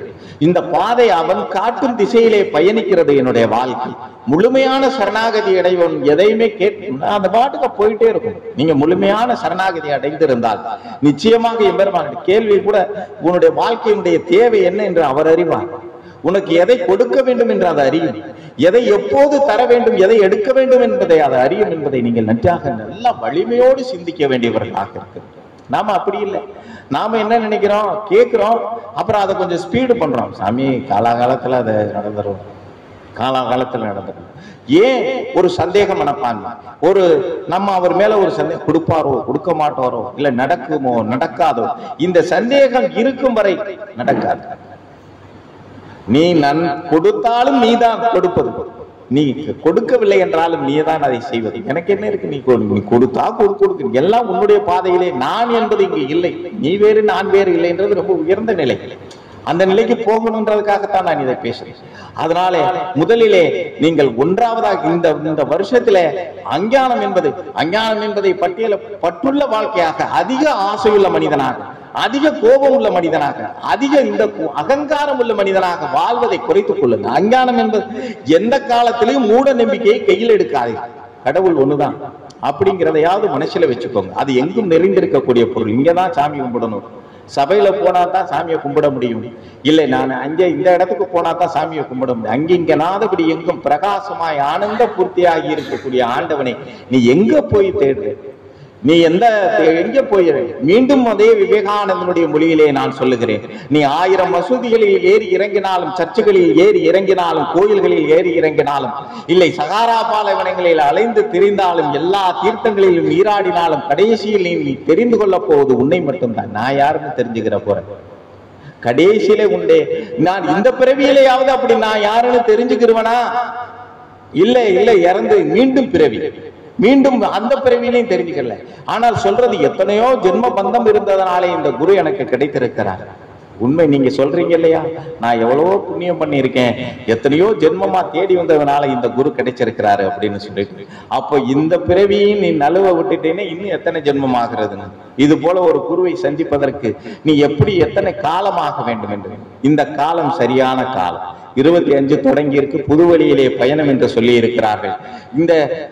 இன்னைக்கு கேட்டுட்டு போயிட்டோம். வருஷத்துல முதல் நாள் சத்சங்கம் இன்னைக்கு அட்டன் பண்ணிடுவோம். அடுத்த சத்சங்கம் போட்டா பார்க்கலாம். முதல் சத்சங்கம் அட்டன் பண்ணிட்டா வருஷமெல்லாம் அட்டன் பண்ண கதை தான் நமக்கு அப்படின்ற அந்த அதுவே முதல்ல அஞ்ஞானம். இந்த வருஷ பிறப்புல முதல் நாள் நான் பாத்துறேன் வச்சிடறேன்னு சொல்லிட்டு வருடமெல்லாம் இறைவனை வணங்குங்க. உனக்கு நேரம் கிடைக்கும் போதெல்லாம் கும்பிடு, நேரம் கிடைக்கும் போதெல்லாம் வணங்கு. அதுல வணங்குறதுல என்னப்பா கஞ்சத்தனம், என்ன வேண்டியிருக்கு? இன்னைக்கு நல்ல நாள், பெரிய நாள், எந்த நாளும் நல்ல நாள். இந்த காலண்டர் பாக்குறாங்க பாருங்க, அது மாதிரி அஞ்ஞானம் இந்த பூமியிலே கிடையாது. காலையில் எந்திரிச்ச உடனே இன்னைக்கு அஷ்டமியா நவமியா, என்ன இன்னைக்கு நல்ல நாளா, இன்னைக்கு எப்ப போய் காலையில சிலர்லாம் கலர் சட்டையே மாத்துறாங்க. என்னன்னா இன்னைக்கு பச்சை சட்டை போட்டு போனா தானே, அம்மா கொஞ்சோண்டு வெள்ளம் இருந்தா எடுத்து கொடுங்க. என்னன்னு கிழக்க போனா சூளம்ன்றாங்க, வெள்ளம் சாப்பிட்டு போனா நீந்திரும்ன்றான். என்னடா 1000 வண்டி கிழக்க போகுது, 1000 வண்டி பஸ்ல ரோட்ல, இந்த பக்கம் தெற்க 10,000 வண்டி போகுது, வடக்க 10,000 வண்டி போகுது. இறைவன் படைத்த உலகத்திலே ஒண்ணு இறைவனை நம்பு, இல்லை என்றால் அஞ்ஞானத்தை நம்பு. நான் எதையுமே இறைவனையும் நம்புவேன். நான் எம்பெருமானே உன்னுடைய வழியிலே தான் நான் பயணிக்கிறேன், உன்னுடைய கருணையிலே தான் நான் வாழ்கின்றேன், உன்னுடைய பாதுகாப்புல தான் நான் இருக்கேன். நாள் என்ன செய்யும், கோள் என்ன செய்யும், என்னை எந்த கோள் என்ன செஞ்சிடும், உன்னுடைய பாதுகாப்பிலே இருக்கும் வரையில. அந்த தைரியம் இல்லாதவர்கள் வேணா காலண்டரை கிழிச்சு இன்னைக்கு அஷ்டமியா நவமியான்னு பார்க்கலாம். அஷ்டமி அன்னைக்கு பணம் கொடுத்தா வாங்க மாட்டோம் நம்ம. அஷ்டமி அன்னைக்கு நம்ம வீட்டுக்கு நல்ல நிறைய ஸ்வீட் வந்தா வாங்க மாட்டோம், சாப்பிட மாட்டோம். அஷ்டமி அன்னைக்கு நல்ல ஏன்னு கேட்டீங்கன்னா இன்னைக்கு அஷ்டமி. அஷ்டமி அன்னைக்கு தானே நீ சொல்ல அந்த கண்ணபுரம் பரமாத்மா பிறந்தார். நவமி அன்னைக்கு தானே ராமன் பிறந்தான். சொல்லுங்க, இந்த இரண்டுக்கும் இடையிலே பிறந்ததுனால ராமகிருஷ்ண பரமஹம்சனை அவனை வணங்குற. ஏன்னா அவருக்கு ராமகிருஷ்ணன் என் பேர் வச்சாங்கன்னா அஷ்டமி நவமி ரெண்டு காலத்துல சேர்ந்து நடுவுல பிறகு அதுதான் அவருக்கு பேரு ராமகிருஷ்ணன். ராமனும் கிருஷ்ணனும் சேர்ந்து வச்சாங்க.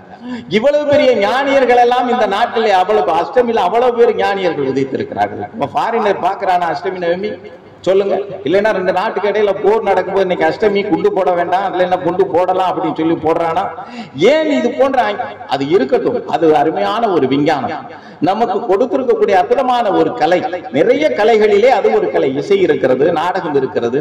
இதை போலவே எல்லாம் நம்மளுடைய வாழ்க்கை முறையை நம்ம வாழ்க்கையிலே நாம் தொய்வில்லாமல் வாழ்க்கையை நல்ல முறையிலே வாழ்வதற்கு பல இயற்கை சூழ்நிலைகளை மனிதர்களுக்காக வடிவமைத்தார்கள். பல விஷயங்களை வடிவமைத்தார்கள். அதுல இதுவும் ஒண்ணு.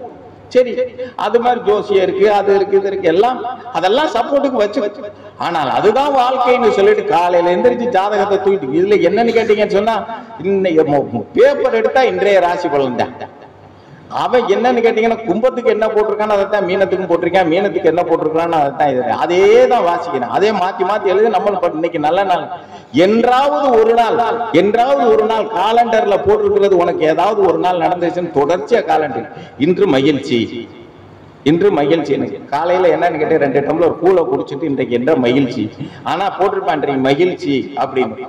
என்னன்னு கேட்டீங்கன்னா காலையில என்ன டாக்டர்கிட்ட போய் சுகர் மாத்திரை, ஒரு 10 டேப்லெட்ஸ், உடம்புக்கு பிபி மாத்திரை, எல்லாம் மாத்திரை வாங்கிட்டு வந்துட்டு, ஆனாலும் என்னன்னா இன்று மகிழ்ச்சி எனக்கு காலண்டர்ல போட்டிருக்கு. என்னுடைய மகிழ்ச்சி சந்தோஷமும் துக்கமும் மனதை சார்ந்தது. மறுத்துவிடாது. என் மனசுல எதற்கெல்லாம் சமாதானம் கிடைக்கிறதோ, எதையெல்லாம் நான் நிச்சயமாக நான் அதை ஏற்றுக்கொள்ளக்கூடிய பக்குவம் எனக்கு இருக்கிறதோ அப்போதெல்லாம் சந்தோஷம் தான். எதை என்னால் ஏற்றுக்கொள்ள முடியவில்லையோ, எது எனக்கு கடினமாக தெரிகிறதோ, எதை எனக்கு ஒவ்வாமல் தெரிகிறதோ, எது எனக்கு கவலையை கொடுக்கிறதோ அதெல்லாம் துக்கம் தான். அதை ஏற்றுக்கிறக்கூடிய மனப்பான்மை இருந்துச்சுன்னா எந்த காலத்திலையும் எதையும் ஏற்றுக்கிட்டு சந்தோஷமா வாழ்ந்துட்டு போகலாம். எங்க துக்கம் வரப்போகுது? அது மனதை பொறுத்தது. துக்கமும் சந்தோஷமும் மனதை பொறுத்தது. ஒருத்தனுக்கு துக்கம், ஒருத்தனுக்கு சந்தோஷம். ஒருத்தனுக்கு பக்கத்து வீடுக்காரன் என்னன்னு கேட்டீங்கன்னா 2 வீடு தள்ளி நம்ம போவோம், இறந்து போயிருப்பாங்க ஒருத்தவங்க அந்த ரோட்ல. ஆனால் இந்த நம்மளுக்கு அது ஒரு துக்கமாக இல்லை. நாம இன்னும் கூட அதுல சந்தோஷமா கொண்டாடுறவன் இருக்கேன். துயரம் பெருந்துயரமா இருந்துச்சு, போய் சேர்ந்தாண்டா அப்படின்னு அவன் துக்கத்தை இவன் ரொம்ப சந்தோஷமா கொண்டாரு. அது ஒருவனுக்கு துக்கம், ஒருவனுக்கு சொந்தம். இது மனதை பொறுத்தது. அது அதனால இதையெல்லாம் எடுத்துட்டு இந்த புது வழியில், இந்த புது வருஷத்திலே நாம எடுத்துக்கொள்ள வேண்டிய ரொம்ப கொஞ்சம் அறிவுபூர்வமாக இருப்போமே, எதையுமே அறிவுபூர்வமாக சிந்திப்போமே, எதையுமே அறிவை பலப்படுத்திக் கொள்வதிலே நாம ஒரு முயற்சி முஸ்தீபு செய்வோமே. அப்படி இருக்கக்கூடிய பிள்ளைகளாக மாறும். ஒன்று, நான் நிறைய சொல்லிக்கிட்டே வர்றேன், அதனால நான் கூட மறந்துடுவேன்னு சொல்லிட்டு. ஏன்னா நான் கடைபிடிக்கிறது இல்லை, நான் உங்களுக்கு மட்டும்தான் சொல்றேன். நீங்களாவது கடைபிடிங்கன்னு சொல்லி கேட்டுக்கிறேன். அதனால 2, அதாவது நாம் இப்படி ஒரு குருமார்க்கத்திலே எம்பெருமானை பொறுத்த மட்டிலும் எடுத்துக்கொண்டால் மதம் சார்ந்தவராக அடையாளம் காட்டாதீர்கள். ஒரு காலத்தில் உங்களுக்கு எல்லாம் நான் தாழ்மையான வேண்டுகோள் வைக்கிறது என்னன்னு கேட்டீங்கன்னா, சாமி பின்னாடி ஒரு முருகன் படத்தை போடுறது, அவர் எந்த மதத்தை சார்ந்தவர் உங்களால சொல்ல முடியுமா? இல்ல அவர் அந்த உடம்பு வேணா பிறந்ததே வேண்டாம், நீங்கள் குலம் சொல்லிவிடலாம், கோத்திரம் சொல்லிவிடலாம், மனிதன் என்று சொல்லிவிடலாம், அவர் ஆண்மகன் என்று சொல்லிவிடலாம். அவர் ஆணுக்கு ஆண், பெண்ணுக்கு பெண். அவர் இந்த உலகத்தில எல்லாம் மிருகங்களுக்கு மிருகம், பறவைகளுக்கு பறவை, உயிரினங்களுக்கு அத்தனைக்கு உயிரினங்களுக்கு மூலமாக இருக்கக்கூடிய எம்பெருமானை எப்படி நீங்க ஒரு மதத்தில், நானே பாட்டு எழுதியிருக்கேன், நடமாடும் சிவம் என்று எழுதியிருக்கிறேன் பாட்டு. நான் ஆல்சோ கமிட்டட் மிஸ்டேக். அது சிலரை திருப்திப்படுத்துவதற்காக நம்ம பாட்டை எழுதிடுறோம். நாம அதை தப்பு ஒரு மேலோங்கிய ஒரு நிலை வரும் பொழுது நான் அதனாலதான் 24 தள்ளுங்கிறேன். என்னன்னு கேட்டீங்கன்னா, நீங்க என்னைய கேட்க கூட நீயே பாட்டு எழுதியிருக்கிற, சிவன் எழுதியிருக்கிற. சிவன் என்ற சொல் எப்படி அல்லாஹ் என்ற சொல்லுக்குள்ளே என்ன அர்த்தம் அடங்கி இருக்கிறதோ அதைத்தான் சிவம் என்ற சொல்லுக்குள்ளே அடங்கிறது. பரமபிதா என்ற சொல்லுக்குள்ளே என்ன அர்த்தம் அடங்கி இருக்கிறதோ அதுதான் சிவம் என்ற சொல்லுக்குள்ளே இருக்கிறது. அந்த அளவுக்கு உணர்ந்தவர்களுக்கு அந்த சொல்லிலே அதுல பேதம் தெரியாது, அவன் சாதாரணமாக எடுத்துக்கிறோம். ஆனால் அந்த சொல்லுடைய அர்த்தம், முழுமையான அர்த்தம் புரியாமல் இருப்பதன் போல மதச்சாயம் பூச்சி விடுகிறாங்க.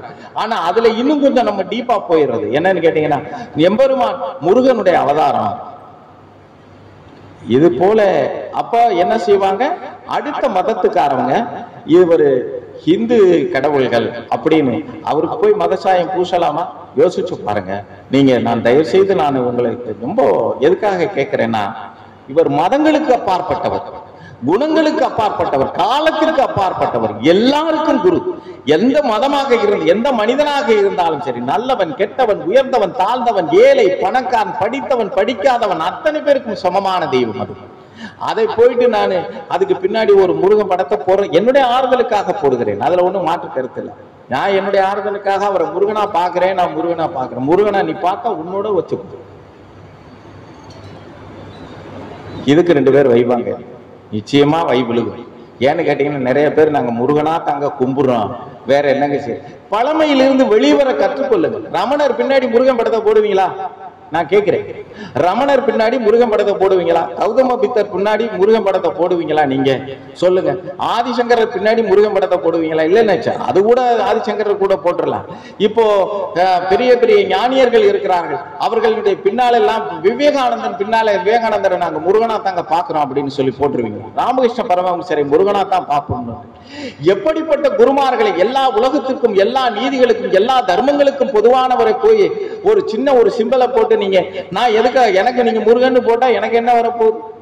நீ முருகன் போடு, காளியாத்தா போடு, இல்லைன்னா மாரியம்மாவை போடு, இல்லைன்னா காலபைரவரை போடுங்க, இல்லைன்னா எதை வேணாலும் போடுங்க, எனக்கு என்ன வரப்போகுது?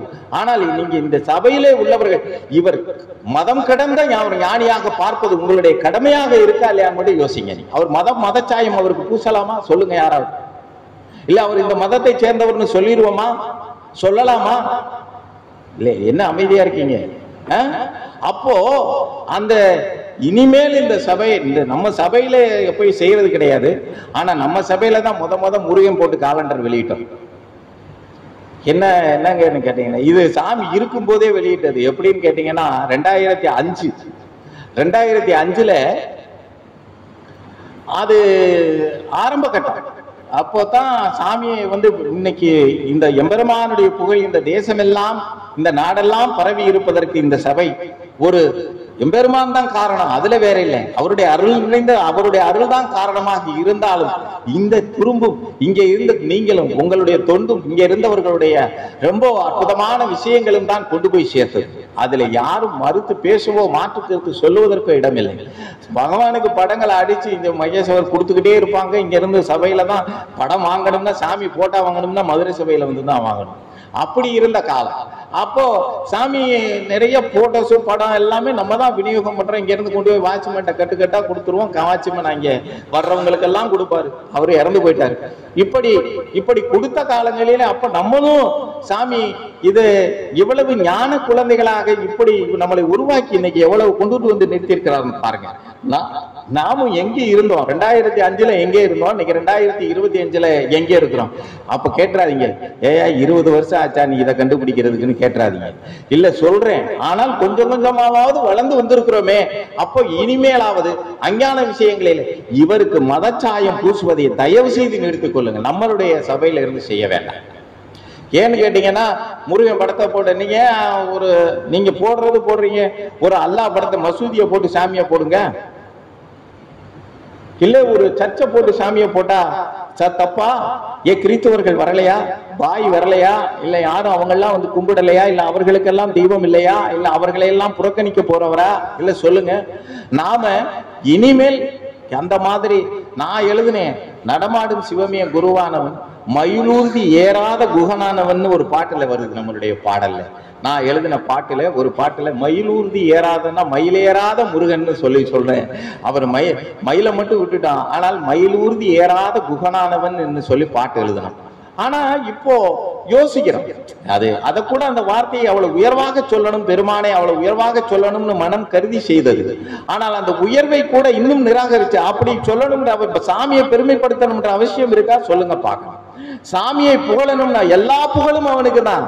நீ எந்த தெய்வத்தை புகழ்ந்தாலும் சரி, எந்த கோயில போய் நின்றாலும், எங்கெல்லாம் சர்வசாதாரண எல்லா தெய்வங்களுக்கும் என்ன இருக்கிறதோ, எல்லா தெய்வங்களும் எப்படி பிரம்மமாக இருக்கிறதோ அப்படித்தான் அவர் இருக்கிறதுனால இங்க வேறுபாடு கிடையாது. அதனால நீ சர்ச்சில் போய் கும்பிட்டாலும் அவரை தான் கும்பிட போறோம், இல்ல கோயில்ல போய் கும்பிட்டாலும் கும்பிட போறோம், அவரை தான் கும்பிட போறோம். இப்போ நமக்கு நம்ம சாமியை பொறுத்த மட்டும், ஞான சபையை பொறுத்த மட்டிலும் இப்படி நாம உருவ வழிபாட்டையே விடக்கூடியவர்களாக இருக்கணும். முதல்ல புரிச்சுக்கணும். இந்த உருவ வழிபாடை விடக்கூடியவர்களாக நாம் மாற வேண்டும் என்ற கட்டத்திலே இருக்கிறோம்.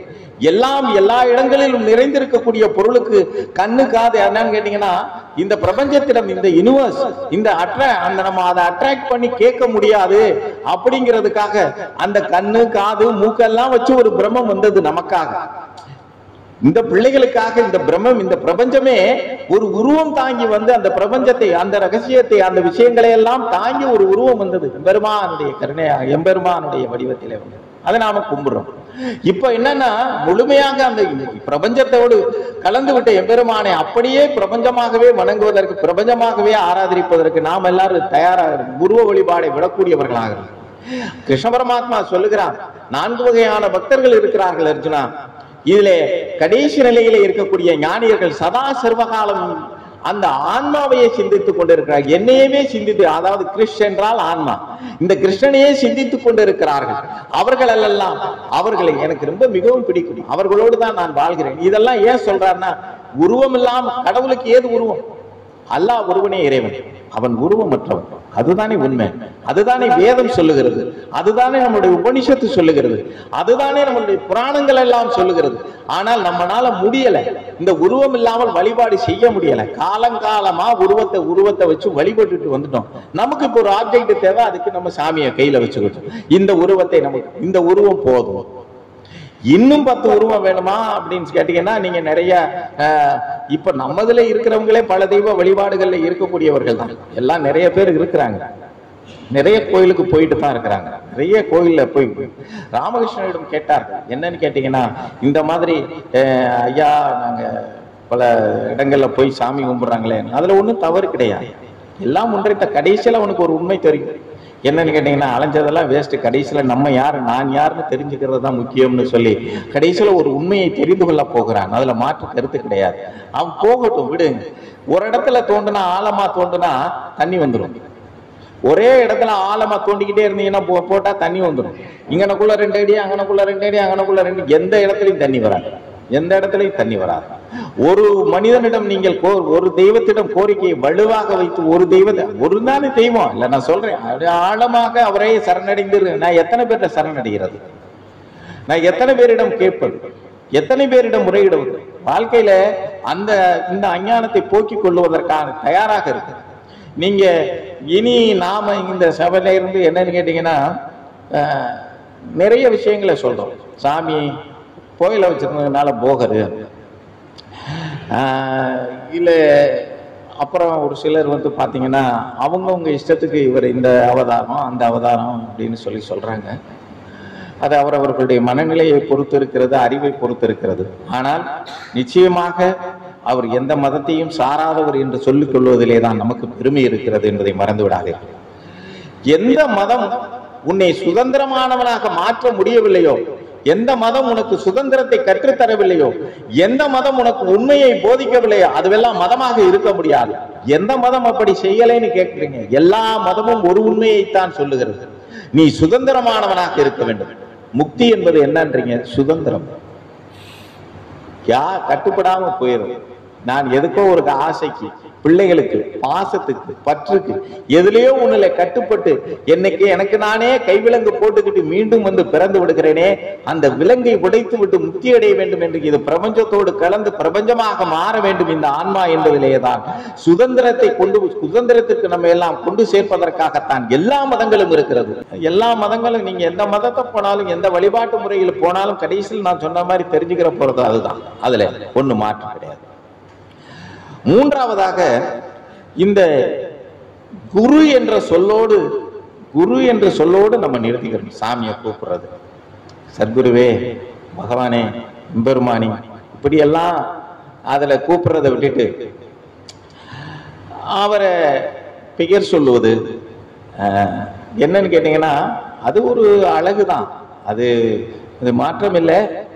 இருந்தாலும் கூட நீ மாணவனாக இருந்தால், எங்க வாத்தியார் கந்தசாமி வாத்தியார் போய், வணக்கம் கந்தசாமி வாத்தியார், அவர்கிட்ட போய் காலையில, ஐயா கந்தசாமி ஐயா வணக்கம் ஐயா, உள்ளேன் ஐயா, கந்தசாமி ஐயா இருக்கேன் ஐயான்னு, இதெல்லாம் சரியா இருக்குமா? யோசிச்சு பாருங்க.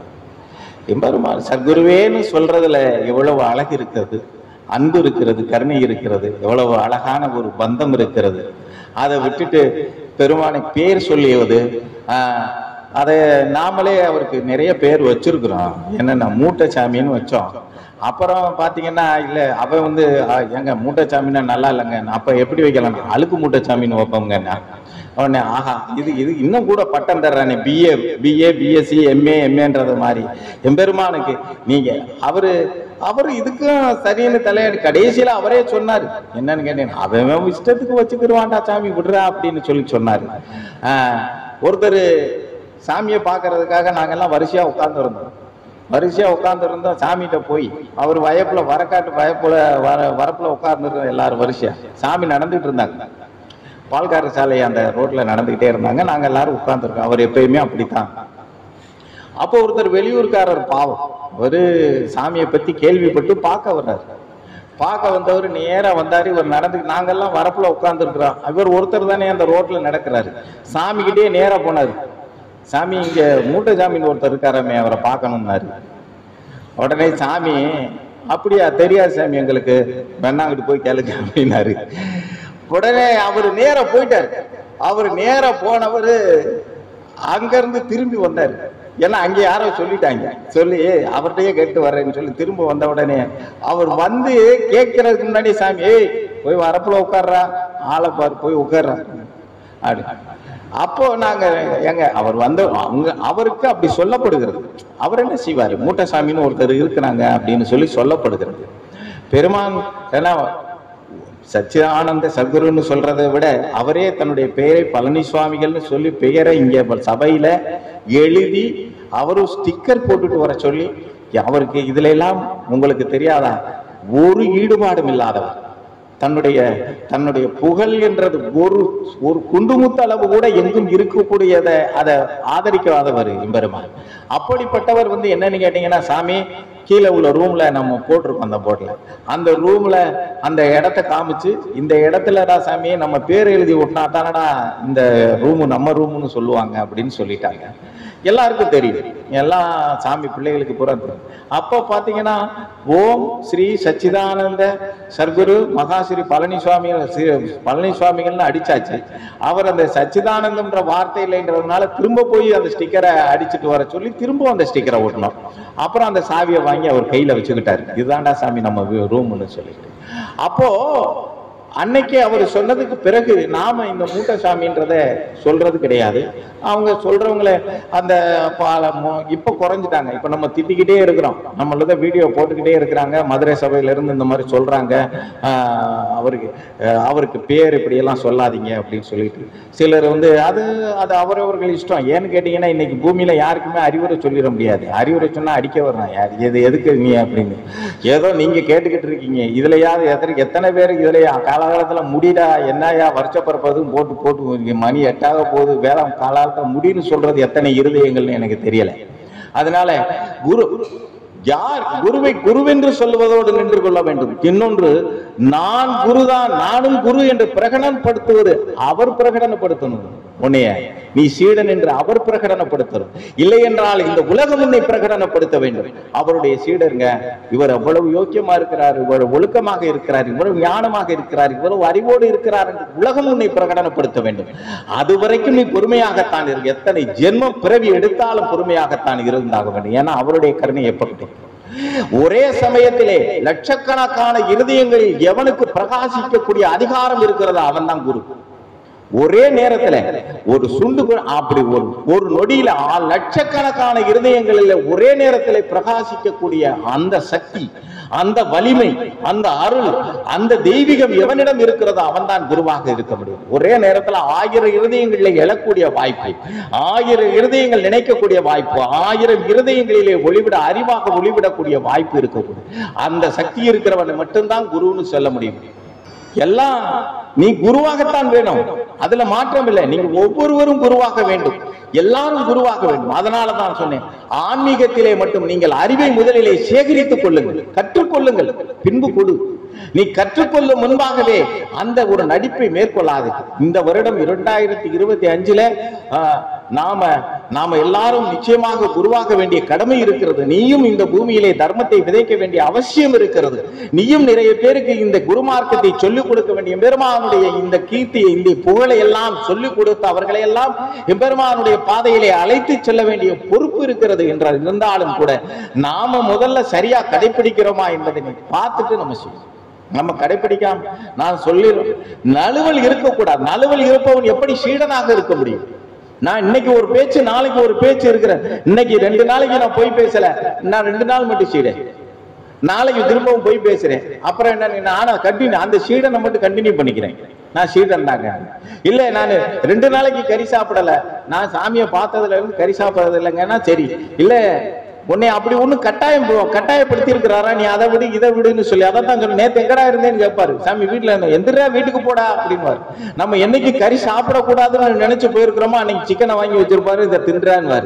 ஏன்னு கேட்டீங்கன்னா, இது போன்ற தேகத்தோடு சம்பந்தப்பட்ட விஷயங்களிலே ஞானத்தை ஒப்பிடக்கூடிய விஷயம் கிடையவே கிடையாது. ஞானம் என்பது அனாதியானது, ஆன்மா என்பது அனாதியானது. அந்த விஷயத்திலே அந்த ஞானத்திற்கு போக வேண்டிய தேகத்தோடு சம்பந்தப்படுத்திக் கொள்ளும். இதுல இருந்து ஜெயிக்க பாரு. நீ இந்த உலகத்திலே இருந்து கொண்டு அதை ஜெயிக்க பாரு. இந்த உலகத்திலே இருந்து கொண்டு ஞானத்தை அடைய பாரு. இது உரசி பார்க்கறதுல இதுல எல்லாம் ஜெயிச்சு காமி. இந்த உலகம் கோபத்தை ஏற்படுத்துது, இந்த உலகம் உனக்கு அகங்காரத்தை உற்பத்தி பண்ணுது, இந்த உலகம் உனக்கு கவலையை கொடுக்கிறது, துக்கத்தை கொடுக்கிறது. இதெல்லாம் சட்டை பண்ணாம நீ வாழு, நீ ஞானி. அது இதுக்குள்ள இல்லைன்னு பயந்து போய் ஒளியாத. யாரோ இப்ப சாமி பின்னாடி இருந்தவர்களை காட்டிலும் இல்லறத்தில இருந்து இப்படி போன உங்களை மாதிரி பிள்ளைகளை தான் அவர் பயங்கரமா இவ்வளவு கஷ்டத்திலையும், இவ்வளவு குழந்தை குட்டி, தாய் தந்தை உற்றார் உறவு வேலை வெற்றி அவ்வளவு விஷயங்களிலுமே காலத்தை ஒதுக்கி நேரத்தை ஒதுக்கி நிச்சயமாக எம்பெருமானை உன்னுடைய வழியிலே பயணிக்க வேண்டும் என்று நினைக்கிறார்களே இந்த இல்லறத்தில் இருப்பவர்கள், இவர்கள் தாண்டா என் பிள்ளைன்னு சொல்லுங்க. எல்லாத்தையும் குடும்பத்தை விட்டுட்டு போய் சாமி பின்னாடி போய் நின்றுட்டு என்னத்தையும் நான் வாழ்ந்தேன் போனேன்னு சொல்லிட்டு அதுல எத்தனை பேர் ஞானி ஆனார்கள்? வேண்டுமானால் நான் உயர்வாக சொல்லிக் கொள்ளலாம். எம்பெருமானோடு இருந்தவர்கள் எல்லாம் என்னுடைய பிள்ளைகள் என்று சொல்லலாம்.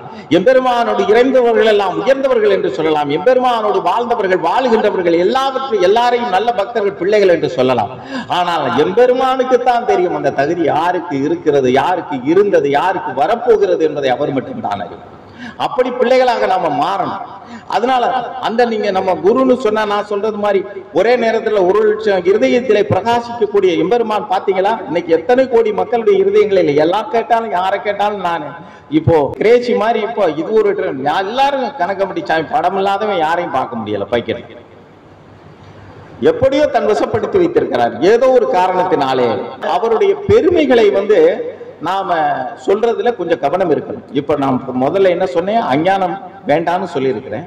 2வது மதச்சாயம் எம்பெருமானுக்கு பூச வேண்டாம், இந்த ஆண்டில இருந்து அதை கடைபிடியுங்கள்னு சொல்லியிருக்கிறேன்.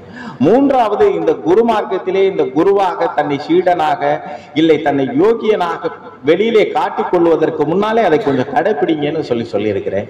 அதுல இந்த பகவானுடைய பெருமைகளை பற்றி பேசும் பொழுது என்னன்னு கேட்டீங்கன்னா எக்ஸாகிரேஷன்.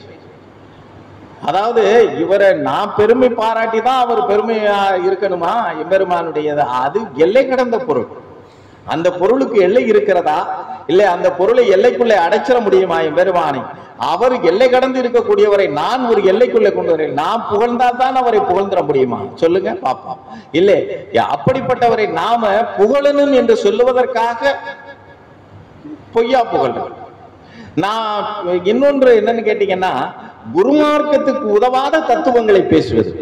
குருமார்க்கம் என்பது என்னன்னு கேட்டீங்கன்னா, இருக்கிறதுலே அறிவுப்பூர். குரு என்று சொன்னால் உன்னிடம் இருக்கக்கூடிய எல்லாரும் படிக்கிறோம் எல்லாம் என்னன்னு கேட்டீங்கன்னா குருகீதையிலே சொல்லப்படுகிறது. 4வது 5வது ஸ்லோகத்திலே குருகீதையிலே வந்துருது. இந்த கூ என்றால் இரு, ரூ என்றால் அழித்தல். எவனிடம் இருக்கக்கூடிய இருளை அஞ்ஞானத்தை அழிப்பவர் தான் அந்த குரு என்று சொல்லப்படுகிறது. ஆனால் இதுவரைக்கும் 24 வருஷம் அஞ்ஞானத்தையே அழிக்கல. அவர் கோளாரா இருக்கணும், இல்லைன்னா நம்ம கோளாரா இருக்கணும். இதுல யாருன்னு தெரிஞ்சுக்கங்க, நம்ம தான் கோளாரா இருப்போம். அவர் நிச்சயமாக அதுல சரியாகத்தான் இருப்பாங்க குருமார்கள் எல்லாம். நான் என்னன்னா 100 வட்டம் சொல்லி கொடுத்தாலும் என் புத்தியில ஏறல. எனக்கு இந்த உலக விஷயங்களின் மேலே பற்று ஆசை எல்லாமே இருக்கு. இருந்துகிட்டு நான் ஆனா அதையும் அடையணும். அதையும் ஞானமும் வேணும், உலகமும் வேணும், பாசம் வேணும், பிள்ளை வேணும், காரு வேணும், வண்டி வேணும், அவ்வளவு வேணும். இந்த அமேசான் பிரைம்ல நாளைக்கு வந்து அந்த படத்தை இன்னைக்கே நாளைக்கு அந்த படம் வருதுன்னு சொல்லி பார்க்கணும், எல்லா சினிமாவும் பார்க்கணும், எல்லா கேளிக்கைகளில் ஈடுபடணும், எல்லா செல்போன்ல இருக்கக்கூடிய அத்தனை இதையும் பயன்படுத்தணும், இவளையும் வச்சுக்கிறணும், ஞானம் வேணும். இது எப்படி? இது கான்ட்ரோவர்சி இதுதான். ஆனால் என்னன்னு கேட்டீங்கன்னா பெருமைப்பா, நான் அவருடைய பிள்ளை, அவருடைய சீடரு, நான் அவருடைய வழியில தான் போய்கிட்டு இருக்கிறேன். முதலிலே நீங்கள் எல்லாரும் என்னுடைய தாழ்மையான வேண்டுகோள், நீங்கள் ஞானத்தை விரும்பக்கூடியவர்களாக இருந்தால் நீங்கள் முக்தி பாதையிலே போக வேண்டும் என்ற ஆசை உங்களுக்கு இருக்குமே, ஆனால் நீங்கள் செல்போன் பார்க்கறது முதல்ல குறைக்கும், டிவி பார்க்கறத குறைக்கும். அதை கட்டுப்படுத்த முடியாத நீ இந்த உலகத்தையே பிரபஞ்சத்தையே கட்டுப்படுத்த ஆசைப்படுகின்றாயே, எவ்வளவு கேவலமானது என்பதை யோசித்து பாருங்கள்.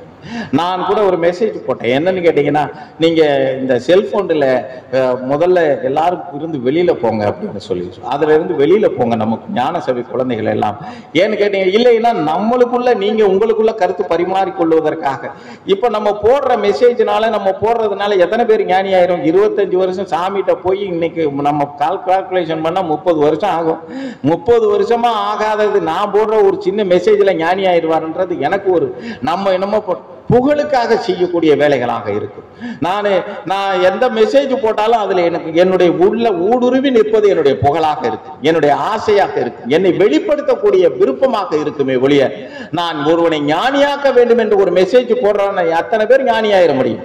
நான் கடுமையான பயிற்சி, கடுமையான முயற்சி, எம்பெருமானுடைய ஏகாந்தமான அந்த கருணை எல்லாம் இருந்தாலும் கூட ஞானியாவதற்கு அந்த தகுதி கடைசியில வருதா வரலையான்றது ஒரு சந்தேக கேள்விக்குறியோட இருக்கும் போது இந்த வாட்ஸ்அப்ல போடுற மெசேஜை பார்த்துட்டு நான் ஒரு ஞானியா போயிருவேன். அது வேண்டுமானால் அந்த ஒரு நிமிடம் வேணா நம்மளை ஒரு புலகாங்கிதம், ஒரு சந்தோஷத்தை இல்ல ஆஹா அப்படின்னு நினைக்க வேணா வைக்கும்.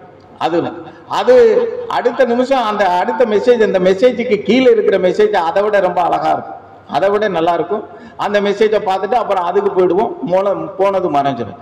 இது எப்படின்னு கேட்டீங்கன்னா, இந்த உலக விஷயங்களிலே பற்று நிறைந்த கேளிக்கைகளிலே கேவலமான விஷயங்களிலே ஈடுபட்டு கொண்டு என்னன்னு கேட்டீங்கன்னா, எல்லா குருமார்க்கத்திலே இருப்பவன் ஒரு கெட்ட விஷயத்தை விட்டுட்டு, ஒரு கெட்ட விஷயத்தை சாமியை பார்த்ததுக்கு பிறகு நான் பொய் பேசுறது இல்லைங்க, பிறரை பத்தி பேசுவதில்லை, புறம் சொல்லுவது கிடையாது, இதெல்லாம் விட்டுட்டேங்கன்னு சொல்லிட்டு மீண்டும் அதை பிடிச்சுக்கிறோம் பாருங்களேன் திரும்ப. அதுதான் கேவலமானது. சாமியை பார்த்துட்டா சாமி பிள்ளைய சாமி அப்படியே இருந்துக்கிற வேண்டியதானே. எந்த குணத்தை விட்டோமோ அதை விட அதை என்னால முடியல. அப்ப நீ வைராக்கியம் இல்லாதவன், சிரத்தை இல்லாதவன். நீ சிரத்தை இல்லாம, வைராக்கியம் இல்லாம, அந்த கட்டுப்பாடு இல்லாம, ஆனா ஞானம் வேணும். எப்படி வரும்? இல்ல ஞானம் நீங்க ஞான சபை, நான் வேற இடத்துல பேசுறதுனா வேற. இப்ப இங்க வந்து நான் பக்தி திருவாசகத்துல 4 பாட்டை சொல்லி எம்பெருமானுடைய நிறைய பாடல்களையும் புத்தகங்களையும் நிறைய கதைகளையும் சொல்லிக்கிட்டே போனோம்னா அது மாதிரி பேசலாம், அது வேற. ஆனால் இங்க ஞானம் மட்டும்தான் ஒழிக்கணும்ன்றது அவருடைய கட்டுப்பாடு. ஞானத்தை மட்டும்தான் பேசணும்னு அதுக்குரிய பிள்ளை பாருங்க. இல்லைன்னா கூட்டம் இப்ப நம்மளும் பேசுறதுக்கு கூட்டம் சேர்க்கணும்னு சொன்னா அட்வர்டைஸ்மெண்ட் பண்ணி பாக்குறாங்க. ஆனா ஞான சம்பந்தமா கேட்கணும்னு சொன்னா யாரும் விரும்ப மாட்டாங்க. இந்த ஆள்கிட்ட போனா வக்கீல் நாள் வைவாயா நம்மகிட்ட இருக்கிற குறைய பார்த்து தேடி பிடிச்சி வைவேன், அது நம்மளை போட்டு உறுத்தும்.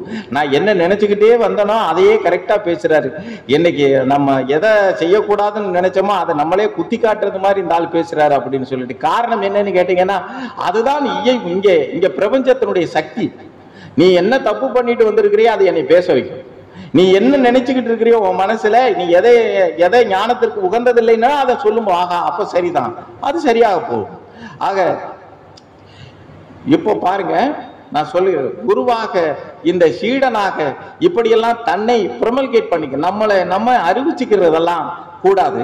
முருகனை நான் சொன்னது போல மதச்சாயம் எம்பெருமானுக்கு பூசாதீங்க, அஞ்ஞான விஷயங்களிலே விட்டுருங்க. இன்னொன்னு, இந்த நாம அதை விட இன்னொன்னு சொன்னேன், எக்காரணத்தை கொண்டும் போதிக்காதீங்க. என்னங்க இப்படி சொல்லிட்டீங்க, அப்ப நீங்க எல்லாம் செய்யறதெல்லாம் என்ன, நீங்க எல்லாம் செய்றீங்களே, இது என்னன்னு கேட்டீங்கன்னா இது தொண்டு கூட கிடையாது. நாம எல்லாரும் கலந்து பேசுவதாக கூடிய பெருமானுடைய பிள்ளைகள், நீ வேறில்லை நான் வேறில்லை, நாம எல்லாரும் கலந்து ஒரு முடிவுக்கு வர வேண்டும் என்ற ஒரு கருத்தாக கூட எடுத்துக்கொள்ளலாம். போதிப்பது என்பது என்னன்னு கேட்டீங்கன்னா, ஒழுக்கத்தை தவிர பிரம்மத்தை போதிப்பதை சொல்லுகிறேன். நீங்க போதிக்கிறதுன்றது, நீங்க எல்லாருமே என்ன செய்யறாங்க, இன்னைக்கு உனக்கு அதை சொல்லி தர்றேன், இப்ப எல்லாம் தீட்சைகள் வேற கொடுக்க ஆரம்பிச்சுட்டாங்க. தீட்சைகள் எல்லாம் வாட்ஸ்அப்லேயே ஆன்லைனில் கொடுக்குறான். தீட்சை ஆன்லைனில் வந்துருச்சு. 1500 ரூபா கட்டினா சிவ தீட்சை தர்றான் அப்படின்னு சொல்லி நான் பார்த்தேன். அனுமன் தீட்சைன்னு ஒன்று 300 ரூபாய்க்கு தான் தர்றான். அது ரொம்ப சீப்பாக இருந்தது எனக்கு. பரவாயில்ல, 300 ரூபா கூகுள் பேல உடனே போட்டோம்னா இப்போ நம்ம அந்த பணத்தை 300 ரூபாய் அனுப்பினோடனே தீட்சை வந்துடுது. ஒரு மாலை ஒன்று அனுப்பிடுறான் நம்மளுக்கு, ஒரு கொஞ்சம் விபூதி கவர் வச்சு ஒரு மாலை வந்துடுது. கேட்டால் அனுமன் தீட்சை பெற்றவர்னு நம்ம பேரை அங்கே லிஸ்ட்டில் ஏற்றிடுறான். அனுமனுடைய அவங்களுடைய தீட்சையை நம்ம வாங்கணும்னு சொல்லிட்டு அவ்வளவு எளிதாக போயிடுச்சு தீட்சைகள் எல்லாம். என்ன இதுல எப்படி நம்ம கத்துனாலும் எங்க வரப்போறோம்? இந்த ஆள் பொய் பேசாதேங்கிறாரு, புறஞ்சொல்லாதேங்கிறாரு, குடிக்காதேங்கிறாரு, இது எல்லாரும் யாரையும் கோவப்படாதேங்கிறாரு, அறிவுள்ளவனா நடந்துக்கங்கிறாரு, பலதெய்வ வழிபாடு வேணாங்கிறாரு, அஞ்ஞானத்துக்கு போகாது. இது எதுக்குடா கஷ்டம்? 300 ரூபாய் அனுப்பி பேசாம தீட்சையை வாங்கிட்டு போறதுக்குன்னு சொல்லிட்டு அப்படி போவாங்களா? நம்ம சொல்றதை கேட்பாங்களா? யோசிச்சு பாருங்க. அதனால நான் சொன்னதை போல நீங்க இப்போ நான் வரிசையா சொல்லிக்கிட்டே இருக்கிறதெல்லாம் நீங்க நோட் பண்ணிக்கங்க. ஒவ்வொன்றும் எக்காரணத்தை கொண்டும் பிரம்மத்தை போதிப்பதை நாம தவிர்த்துக்கிறோம். ஒழுக்கத்தை சொல்லலாம். குழந்தைகளுக்கு ஒழுக்கத்தை கற்றுக் கொடுக்க வேண்டிய அவசியம் இருக்கிறது. இந்த ஒழுக்கம் தான் அந்த ஆன்மீகத்துக்கு கொண்டு போகும். அதனாலதான் ஒழுக்கம் ரொம்ப அவசியம்னு சொல்றது. அப்புறம் இந்த 2 குணம் இருக்கிறது மனிதன். எப்படின்னு கேட்டீங்கன்னா, மனிதனே பற்றில்லாதவனாக, சாந்த சுரூபியாக, சமாதானம் உள்ளவனாக, ஆனந்திப்பவனாக இருக்கும்போது தேவனாக இருக்கிறார். எல்லா மனிதர்களையுமே ஆசையுள்ளவனாக, பற்று நிறைந்தவனாக, கோபம் நிறைந்தவனாக, அகங்காரம் உள்ளவனாக இப்படி இருக்கும்போது அரக்கனாக இருக்கிறார். தேவர்களும் அரக்கர்களும் வேற கிடையாது. இந்த அரக்க குணத்திலே சேர்த்து வைத்திருக்கக்கூடிய பொருள்களும் சொத்துக்களும் இருக்கு பாருங்களேன். இந்த அரக்க குணத்தினால, ஆசையினால அவதி பிடிச்சி எப்படியாவது காசு பணத்தை சேர்த்து வச்சுக்கிறணும். அவனை ஏமாத்துறமா, கொள்ளையடிக்கிறோமா, அதெல்லாம் கவலை கிடையாது. பணம் நமக்கு வேணும். இப்படி பணத்தை சேர்த்து கொள்வதற்கு, சொத்தை சேர்த்து கொள்வதற்கும் சேர்த்து வைத்துக் கொண்டு அதன் மேலே அதிக கவனத்தை செலுத்துவது இருக்கு பாருங்க. அது மாதிரி ஒரு கொடுமையான விஷயம் இந்த ஞானம் சம்பந்தப்பட்டவங்களுக்கு சொல்றேன். ஞானம் வேணும்னு நினைக்கிறவனுக்கு அது ஒரு மிகப்பெரிய தடையாக இருக்கும். இப்போ கூட நம்ம கையில பணம், நிறைய சொத்து இருக்கு, பணம் இருக்கு, எல்லாம் இருக்குன்னா இப்பயும் நிறைய பேர் அப்படி ஞானமா இருக்குது. என்ன செய்ய? குழந்தைகளுக்கு கொடு, மனைவிக்கு கொடு, இல்லைன்னா உறவுக்கு கொடு. எதை? சாமி ரொம்ப வித்தியாசமான, யார்ட்டையும் கொடுக்க வேணாம்டா, நீ கஷ்டப்பட்டு நீ சம்பாதிச்சது உன் பிள்ளை இருக்கு, உன் குட்டி இருக்கு, எல்லாமே இருக்கு. அதன் மேல் வைக்கக்கூடிய பற்றை மட்டும் விடா. இது சாஸ்வதம்னு நினைக்கிற பாரு, அது வேண்டாம்டா, வச்சிரு, எல்லாம் இருக்கட்டும். எல்லாம் கார்ல கூட போ, ஆகாய விமானத்துல போ, ஆனா அது நிரந்தரம் இல்லை. இது நிரந்தரம் இல்லை. எனக்கு நிரந்தரமானது இது கிடையாது. இதுவெல்லாம் அழியக்கூடியது, இதுவெல்லாம் வந்து போகக்கூடியது, இதுவெல்லாம் சாஸ்வதம் இல்லை. நிரந்தரமானது எம்பெருமானுடைய அருளும் மரணமும் மட்டும்தான்.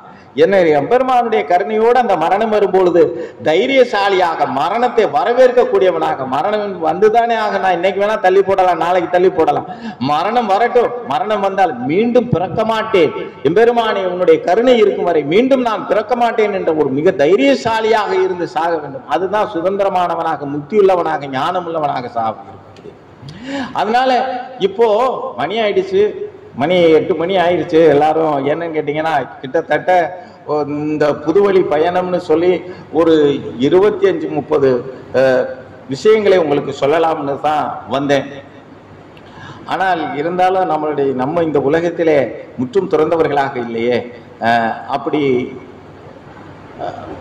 ஒரு முறை என்ன செஞ்சாருன்னு கேட்டீங்கன்னா, ரொம்ப சிம்பிளா சொல்றேன். நீங்க எல்லாரும் கொஞ்சம் இப்படி இருக்கக்கூடிய பிள்ளைகள் கோவப்படுறது, அகங்காரமாக இருக்கிறது, ஆணவத்தோடு வாழ்வது, நான் காசு இல்லவன், நான் படித்தவன், எனக்கு எல்லாம் தெரியும், மன்னிப்பு கேட்கக்கூடிய பக்குவம் இருக்கணும். யார்கிட்டையும் ஒரு தப்பா மன்னிச்சுக்கங்க சார்.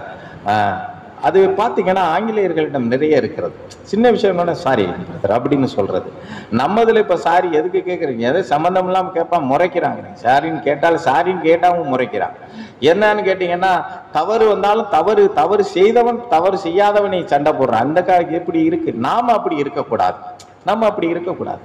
நாம ஒரு துறவி இருந்தார்.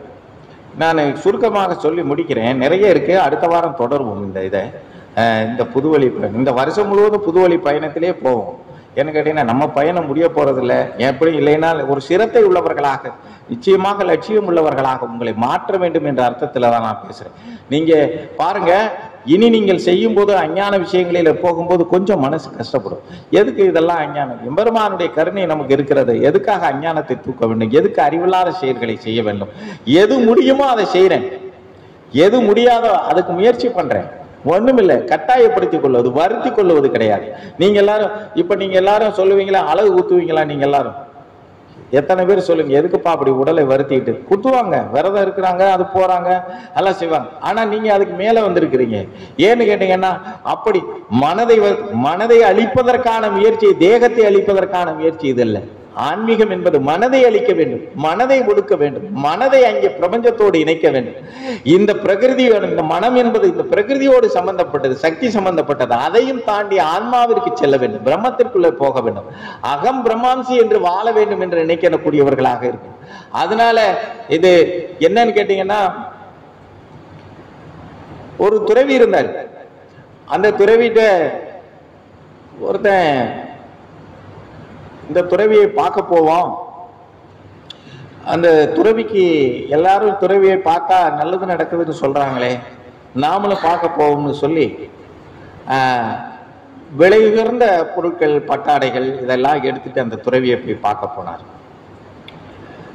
அப்போ கொஞ்சம் நவரத்தினங்களையும் கொண்டு போயிருந்தார். அவரு இந்த நவரத்தினங்களை எல்லாம் வாங்கி கொண்டு வாங்குறாரு, கொடு அப்படின்னு சொல்லி வாங்கிட்டு பக்கத்தில் இருந்தவர்களிடம் கொடுத்து, இதையெல்லாம் ஏழைகளுக்கு தானம் செய்வதற்காக பெற்றுக்கொள்ளுங்கள் கொடுத்துறாரு. இவர் என்ன நினைச்சு கொண்டு வர்றாரு, அவருக்குன்னு கொடுக்குறாரு. அவருக்கு எதுக்கு ஒரு துறவிக்கு நவரத்தினம் தேவையா? அந்த அறிவு நமக்கு இல்லை. சாமிகிட்ட இருக்கும்போது பார்த்தீங்கன்னா, சாமி கோமணம் கட்டிட்டு இருப்பாரு. கோமணம் கட்டிக்கிட்டு இருந்தாலும் அவருக்கு ரொம்ப வித்தியாசமான விஷயங்கள் நடக்கும். பகவானுக்கு எது பிடிக்கும் எது பிடிக்காதுன்னு நான் தீர்மானம் பண்ணுவேன். அது அவருக்கு என்ன பிடிக்கும், என்ன அவருக்கு எது பிடிக்கும் எது பிடிக்காது சொல்ல முடியுமா? ஒரு நண்பரை பார்க்கறதுக்காக பக்கத்துல, அரவக்குறிச்சி பக்கத்துல பகவானுடைய வேலை சம்பந்தமாக போயிருந்தோம், நான் நம்மளுடைய சபையை சேர்ந்தவர்கள் எல்லாம். அவர் ஒரு பெரிய சிம்மாசனம் செஞ்சு வச்சிருந்தார், நல்ல சிம்மாசனம். யாரு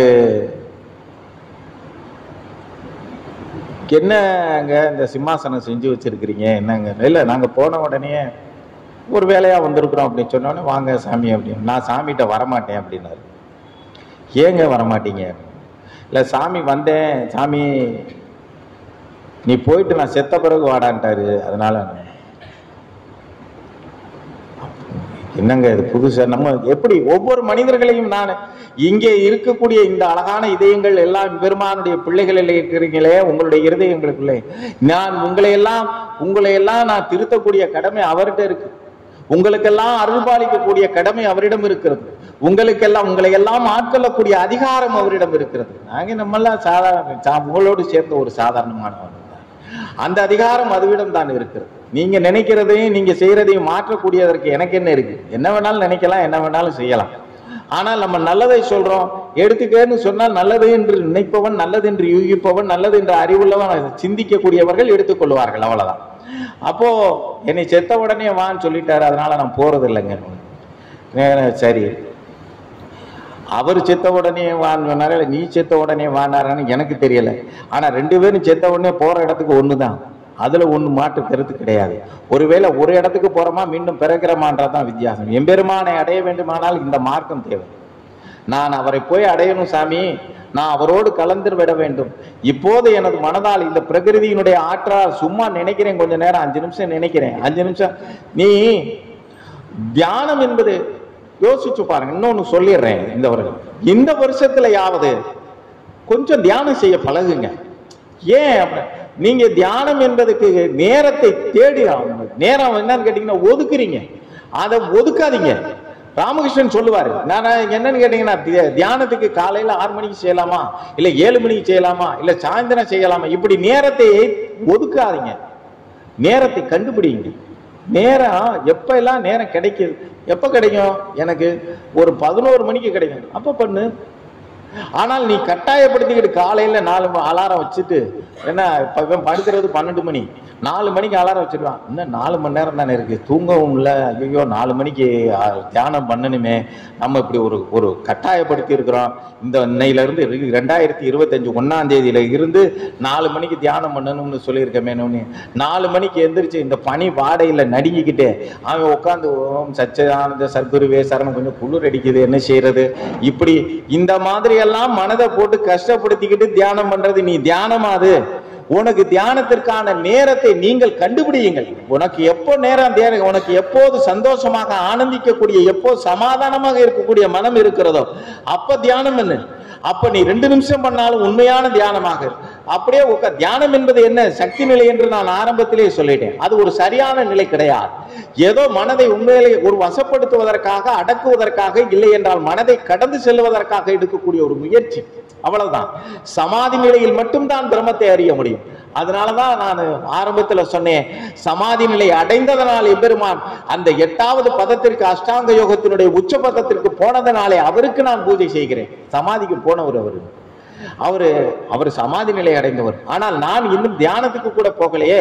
பிரத்யாகாரம் தாரணை என்று சொல்லக்கூடிய, எப்போ உட்கார்ந்தா மனசு வரட்டும். மனதை நீ அடக்குவதற்கு முயற்சி செய்வதை விட மனதை நீ பார்ப்பதற்கு முயற்சி செய்கிற, அதெல்லாம் நாம பின்னாடி பேசுவோம், பயிற்சிகளிலே பேசலாம். இந்த வருஷம் நான் உங்களுக்கு நிறைய சொல்லிக் கொடுக்கணும் அப்படிங்கிறதுக்காகத்தான் உங்களை எல்லாம் நீங்கள் மனிதர்களாக, நீங்கள் நல்ல பிள்ளைகளாக, நல்ல ஸ்டூடெண்ட்டுகளாக, நல்ல ஞானத்தினுடைய முஸ்தீபு உள்ள அனுபூதி உள்ள பிள்ளைகளாக இருக்கணுன்றதுக்காகத்தான் இதையெல்லாம் கடைபிடிங்க அப்படின்னு நான் சொல்றேன். தியானம் செய்வதற்கு கொஞ்சம் ஒரு 5 நிமிஷம், ஒரு எப்போ எல்லாம் டைம் கிடைக்குது, எப்போ ஃப்ரீயா இருக்கிறோமோ அப்போ 5 நிமிஷம் சாமியை நினைச்சு கூட உட்காருங்க. முடியலை, ஆப்ஜெக்ட் இல்லாம வெறும் அருவ தியானம் செய்ய முடியலை, சாமியை பத்தி நினைச்சு கூட உட்காருங்க. சாமிகிட்ட பேசுங்க, சாமிகிட்ட உள்ள ஏதாவது கேளுங்க, ஏதாவது அப்படி கூட பண்ணலாம். அதெல்லாம் முயற்சி செய்யறது கிடையாது. ஏதாவது எந்த முயற்சியும் செய்யாம நான் காலையில எந்திரிக்க என்னன்னு கேட்டீங்கன்னா, ஒரு இப்ப கும்பிடு இப்படித்தான், எப்படி அவ்வளவுதான். அப்படி ஒரு கும்பிட போட்டுட்டு அப்படி போட்டா முன்னாடி நின்று கும்பிடு போட்டு கொஞ்சம் விபூதி எடுத்து நெத்தி நிறைய பூசிட்டு இன்று வழிபட்டது முடிஞ்சது. இதெல்லாம் வழிபாடும் கிடையாது, இது வழிபடுவதும் கிடையாது, நீ போக போறதும் கிடையாது. இது மாதிரி கோடான ஆச்சாரியார்கள் இந்த பூமியில அலையிறாங்க, ஞானம் கிடைக்கும். சதா சர்வகாலம் ஒரு ருத்ராட்ச மாலையை அணிஞ்சிட்டு நெத்தி நிறைய விபூதியை பூசிக்கிட்டு ரோட்ல படுத்துக்கிட்டு தெரிகிற கோடி பேருக்கு கிடைக்காத ஞானத்தை எம்பெருமான் உனக்கு கொடுக்க காத்திருக்க. காரணம் என்னன்னா, அப்படி ஒரு சக்கரத்தை, அப்படி ஒரு சக்தியை, அப்படி ஒரு எண்ணத்தை, அப்படி ஒரு கருணையை இந்த இடத்துல விதைச்சிட்டு போயிட்டாரு.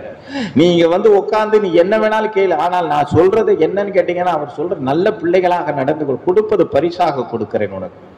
நீ முக்திக்கு என்ன பயிற்சி செய்யணும், பிரணயாம மூச்சை பிடிக்கணும், அதை பிடிக்கணும், இதை பிடிக்கணும், நீ இந்த குணங்களை மட்டும் மாற்றிக்க, நீ இப்படி மட்டும் இரு அப்படின்னா உனக்கு பரிசாக கொடுத்து விடுகிறேன்னு. அப்ப பரிசா கிடைக்குதா இல்ல நான் இருந்ததுக்காக கிடைக்கிறதான்னு அதை அப்புறம் பார்க்கலாம். எனவே போய் பார்க்கிறாரு நவரத்தினை. சாமிக்கு நம்ம டிசைட் பண்றது, சாமியே இவருக்கு இது பிடிக்கும், அது பிடிக்கும், அது பிடிக்காது, இது பிடிக்கும். என்னன்னு கேட்டீங்கன்னா, மனிதர்கள் படுத்திய பாடு அவரு போய் சேர்ந்துட்டாரு. உண்மையே அதுதான். என்னன்னு கேட்டீங்கன்னா, ஒருத்தன் எப்பயோ ரேரா என்னைக்கோ ஒரு நாள் ஒரு மனிதன் வரும்போது ஒரு பிரியாணி போட்டில் தான் வாங்கிட்டு வந்துடுவார். அவர் பாயா இருப்பாரு, இல்லைன்னா ஏதோ ஒன்று வாங்கிட்டு வந்துட்டாரு. அவர் திறந்து வச்சு சாப்பிட்டாரு, அவ்வளவுதான் முடிஞ்சிச்சு. தமிழ்நாடு முழுவதும் சாமிக்கு பிரியாணின்னா அப்படி பிடிக்கும்ன்றான். உடனே அன்னைக்கு ஒரு நாள் வர்றவெல்லாம் பிரியாணி, சாமி சொல்ற இலை எத்தனடா சாப்பிடுற, இலை கொண்டு போங்கடான்னு சொல்லி பார்ப்பார். வர்றவன் ஒரு வட்டம் நடந்த விஷயம் என்னன்னு கேட்டீங்கன்னா, சாமி ரோட்ல வண்டியில வரும்போது கார்ல ஓட்டிக்கிட்டே வந்தான். ஒரு இளநிக்காரமா இருந்தது, ரொம்ப பாவம். அது ரொம்ப வயசான காலத்துல அந்த இளநியை வெட்டி வித்து பொழைச்சிட்டு இருந்தது. சாமி வண்டியை ஓரமா நிறுத்துறாரு. சரின்னு ஓரமா நிறுத்தினா பின்னாடி சாமி காரை ஃபாலோ பண்ணது மாதிரி, மினிஸ்டர் கார் மாதிரி தானே. அப்ப சாமி கார் பின்னாடி ஒரு 10 கார் வரும். அங்க கணக்கம்பட்டியில இருந்து கிளம்புனா சாமி என்ன விரட்டினாலும் அன்பு, பாசம், பகவான் மேல உள்ள பக்தி, இதெல்லாம் காரணங்கள் வர்றது. அவர் அந்த ஓரமா நிறுத்தி இளநியை, அந்த அம்மா மாரிமா எங்களுக்கு இளநி தெரியான்னு கேட்டார். உடனே அந்த மாரிமா அவருக்கு அந்த அம்மாவுக்கு சாமின்னு தெரியல. உடனே சாப்பிடுங்க. உடனே இளநி எவ்வளவுன்னு கேட்டார். அந்த அம்மா 35 ரூபா. உடனே என்னை இப்படி திரும்பி பார்த்தாரு. ஏன்ட்ட 10 பைசா கூட இல்லை சாமி, நான் சும்மா தான். நீ உன் கூட சேர்ந்ததுக்கு அப்புறம் ஏன்ட்ட எது பணம், ஒன்றும் பைசா கிடையாது. அந்த அம்மா 35 சும்மா கொடுத்தாரு. உடனே சாமி எங்களுக்கு சும்மா தருவியான்னு கேட்டார். சாமி அந்த மாட்டை இளநீ. சாமி எங்களுக்கு சும்மா தருவியா இளநியே அப்படின்னு. ஐயா காசு போட்டு வாங்கி வச்சிருக்கேன் காலங்காத்தால நீ வேற அப்படின்னு அந்த மாட்டுக்கு சத்தம் போட்டுச்சு. அதுக்குள்ளே பின்னாடி இருந்த கார்ல இருந்தவங்க இறங்கி ஓடியாந்தவங்க இளநீ குடுமா சாமியம்மா அப்படின்னு. அந்த அம்மா இளநியை வெட்டி கொடுத்தது. இளநீ வெட்டி கொடுத்தவொடனே குடிச்சிட்டார். அன்னையில இருந்து தினம் 25 இளநீ. சாமிக்கு சளி பிடிச்சு அவரும் தும்முறாரு இருமுறாரு, வர்றவெல்லாம் இளநீ. சாமி என்னன்னு கேட்டா ஒரு வட்டம் ரோட்ல இருந்து குடிச்சுட்டார்ல, சாமிக்கு இளநீன்னா பிடிக்குங்க. இப்படி எல்லாம் நான் என்ன சொல்றேன், அது அன்பு வேற. நான் கொடுக்கணும் எம்பெருமான் எதை கொடுக்க வேண்டும் நீங்க எல்லாம் ஒண்ணு புரிஞ்சுக்கோ. உன்னிடம் இருக்கக்கூடிய கெட்ட குணங்களை எல்லாம் அவர்கிட்ட கொடுத்துரு, அதை அவர் அழகா வாங்கிக்கிடுவார். உங்ககிட்ட இருக்கிற கெட்ட குணம் கெட்ட பழக்க வழக்கத்தை பூரா கொடுத்துட்டு பரிசா என்ன கேளு, நல்ல குணத்தை கேளு, நல்ல குடும்பத்தை கேளு, நல்ல கடமைகளை கேளு, நல்ல விஷயங்களை கேளு, தருவார். ஆனால் நான் அவருக்கு நல்லது செய்யறேன்னு சொல்லி கொடுத்துட்டு எல்லா கெட்ட குணத்தையும் வச்சுக்கிட்டு நான் கொண்டுட்டு போய் அவருக்கு இளநியும் சிக்கன் பிரியாணியும் வாங்கி கொடுத்தேன்னா அதுல என்ன பலன் இருக்கிறது சொல்லுங்க பார்க்கலாம். நவரத்தினங்களை வாங்கினார் அந்த துறவி. இதெல்லாம் ஏழைகளுக்கு கொடுன்னு சொல்லிட்டார். ஏழைகளுக்கெல்லாம் பகிர்ந்து கொடுங்க, இந்த இதெல்லாம் வித்து கொடுங்க. உடனே ஐயோ நான் கொண்டு வந்த நவரத்தினம் உனக்கல்லவா, இதை போய் அப்படி கொடுக்குறிய அப்படின்னு சொல்லி மடிச்சு நிக்கிறான். சரி அடுத்து என்ன பழங்கள்லாம் இருக்கு கொண்டு வந்தார். எல்லாம் இருக்க பக்தர்கள்ட்ட எல்லாம் கொடு, இந்த பழங்களை எல்லாம் கொடுத்தாரு. உடனே இவர் எதையுமே எடுத்துக்கிற மாட்டேங்கிறாரே அப்படின்னு சொல்லி அந்த வந்தவன் நிற்கின்றார். சரி எனக்கு என்ன கொண்டு வந்தேன்னு கேட்கிறாரு அவரு. ஐயா உனக்கு தாயா நான் நவரத்தினமும் பழம் இதெல்லாம் பட்டாடையெல்லாம் கொண்டு வந்தேன், ஆனா நீ எல்லாத்தையும் வாங்கி எல்லாத்தையும் கொடுக்குறது திரும்ப இப்ப எனக்கு என்ன கொண்டு வந்தேன்னு கேட்கிறாயே அப்படின்னு சொல்லி கேட்டார். எனக்கு என்ன கொண்டு வந்திருக்கிறாய், உன்னிடம் இருக்குப்பா கொடு அப்படின்னாரு. பார்க்கிறான் ஒண்ணும் இல்லை, நான் வஸ்திரம் போட்டிருக்கிறேன், என்னோட கூட வந்தவர்கள் இருக்கிறார்கள், என்கிட்ட ஒண்ணுமே இல்லையேன்னு சொல்லி நினைக்கிறாரு. பக்கத்துல உள்ள சீடைக்கு அதை தான் நினைக்கிறேன். இன்னைக்கு வந்தவன், நேத்து வந்தவன், நாளைக்கு வந்தவன், நான் 25 வருஷமா சாமி கிட்ட இருந்தவன், 30 வருஷமா இருந்தவன், இந்த வேறுபாடெல்லாம் கிடையாது. எவனெல்லாம் அன்புள்ளவனாக, எவனெல்லாம் அறிவுள்ளவனாக, எவனெல்லாம் பக்தி உள்ளவனாக இருக்கிறான் அவன் தான் சாமி கிட்ட 30 வருஷமா அந்த 3 நாள் இருந்தா கூட போதும், உண்மையானவனாக இருக்க வேண்டும். அதுதான் ரொம்ப முக்கியமான விஷயம். எல்லா சீடர்களிடமும் கேட்டார்கள். இவர் எனக்கு எதுவுமே கொண்டு வரல, இவர்கிட்ட இருக்குன்னு சொல்ற, அவர் கொடுக்க மாட்டேங்கிறாருன்னு. அவங்களுக்கு ஒன்றும் புரியல. காரணம் சீடனாக இருப்பது முக்கியம் இல்லை, அறிவுள்ளவனாக இருக்க வேண்டும். அவன் தான் சீடன். அவர் டக்குன்னு என்னன்னு கேட்டீங்கன்னா எல்லாருக்கும் ஒன்றும் புரியல. நீ உங்ககிட்ட இருக்கப்பா கொடு, இவர்கள் தான் கொடுக்கவில்லை. அடுத்த வார்த்தை, இந்த சீடர்கள் இங்க உட்கார்ந்து இருக்கிறவங்க தான் கொடுக்கல, நீயாவது கொடுக்க மாட்டியான்னு கேட்டாரு. ஐயோ என்கிட்ட என்னமே இல்லையே, கொண்டு வந்ததெல்லாம் கொடுத்துட்டேனே அப்படின்னு சொல்லி கேட்கிறாரு. கேட்கும் பொழுது பகவானுடைய அந்த துறவியினுடைய பின்னாலே நின்று கொண்டிருந்த ஒரு பாமரன் சொல்லுகிறான். என்ன சொல்றான்னு கேட்டீங்கன்னா, உன்னிடம் இருக்கக்கூடிய அகங்காரத்தை அவரிடம் கொடுத்து விட்டேன் என்று கொடுத்து விடுப்பா அப்படின்னு சொன்னாரு. உடனே அவனுக்கு என்ன சொல்லுவது என்று புரியவில்லை. அதைத்தான்ப்பா கேட்டேன், உன்னுடைய ஆணவத்தை என்கிட்ட கொடுத்துரு, உன்னுடைய அகங்காரத்தை. ஏன்னா நீ பணக்காரன்னு சொல்லி நவரத்தினமெல்லாம் வாங்கிட்டு வந்திருக்கிறேன், நீ பணக்காரன்னு சொல்லி பழங்களெல்லாம் வாங்கிட்டு வந்திருக்கிற, அந்த பணக்காரன் என்ற திமிரு, உன்னுடைய அகங்காரம், இந்த உலகத்திலே நான் உயர்ந்தவன் என்று சொல்லக்கூடிய போல் அதை எனக்கு கொடுத்துரு அப்படின்னு சொல்லி கேட்டாரு. கொடுத்து விட்டு சீடனாக மாறினான். இப்படி நாம எல்லாரும் கொடுத்துருக்கிறோமா, பகவான்கிட்ட கொடுத்துட்டோம்னு அவரை இவ்வளவு நாள் ஏமாத்தினதுல நான் தான் முதல். சாமி எல்லாத்தையும் கொடுத்துட்டேன், எல்லாம் விட்டுட்டேன், நான் அந்த கெட்ட கணத்தை இதெல்லாம் விட்டுட்டேன். ஆனால் ஆராய்ச்சி செய்து பார்த்தால் எந்த குணமும் அகலவில்லை, எந்த கெட்ட குணமும் அகலாமல் வாழ்ந்து கொண்டு, ஆனால் ஆசை நிறைய இருக்கிறது, ஞானியாக வேண்டும் என்ற ஆசை நிறைய இருக்கிறது. என்ன செய்யறது? இந்த புது பயணம் என்பதை அடுத்த வாரம் பேசலாம். எல்லா அன்பர்களுக்கும் நன்றி. நான் அடுத்த வாரம் தொடர்ந்து பேசுவோம். வாங்க எல்லாருக்கும். சர்க்குருவே சரணம்.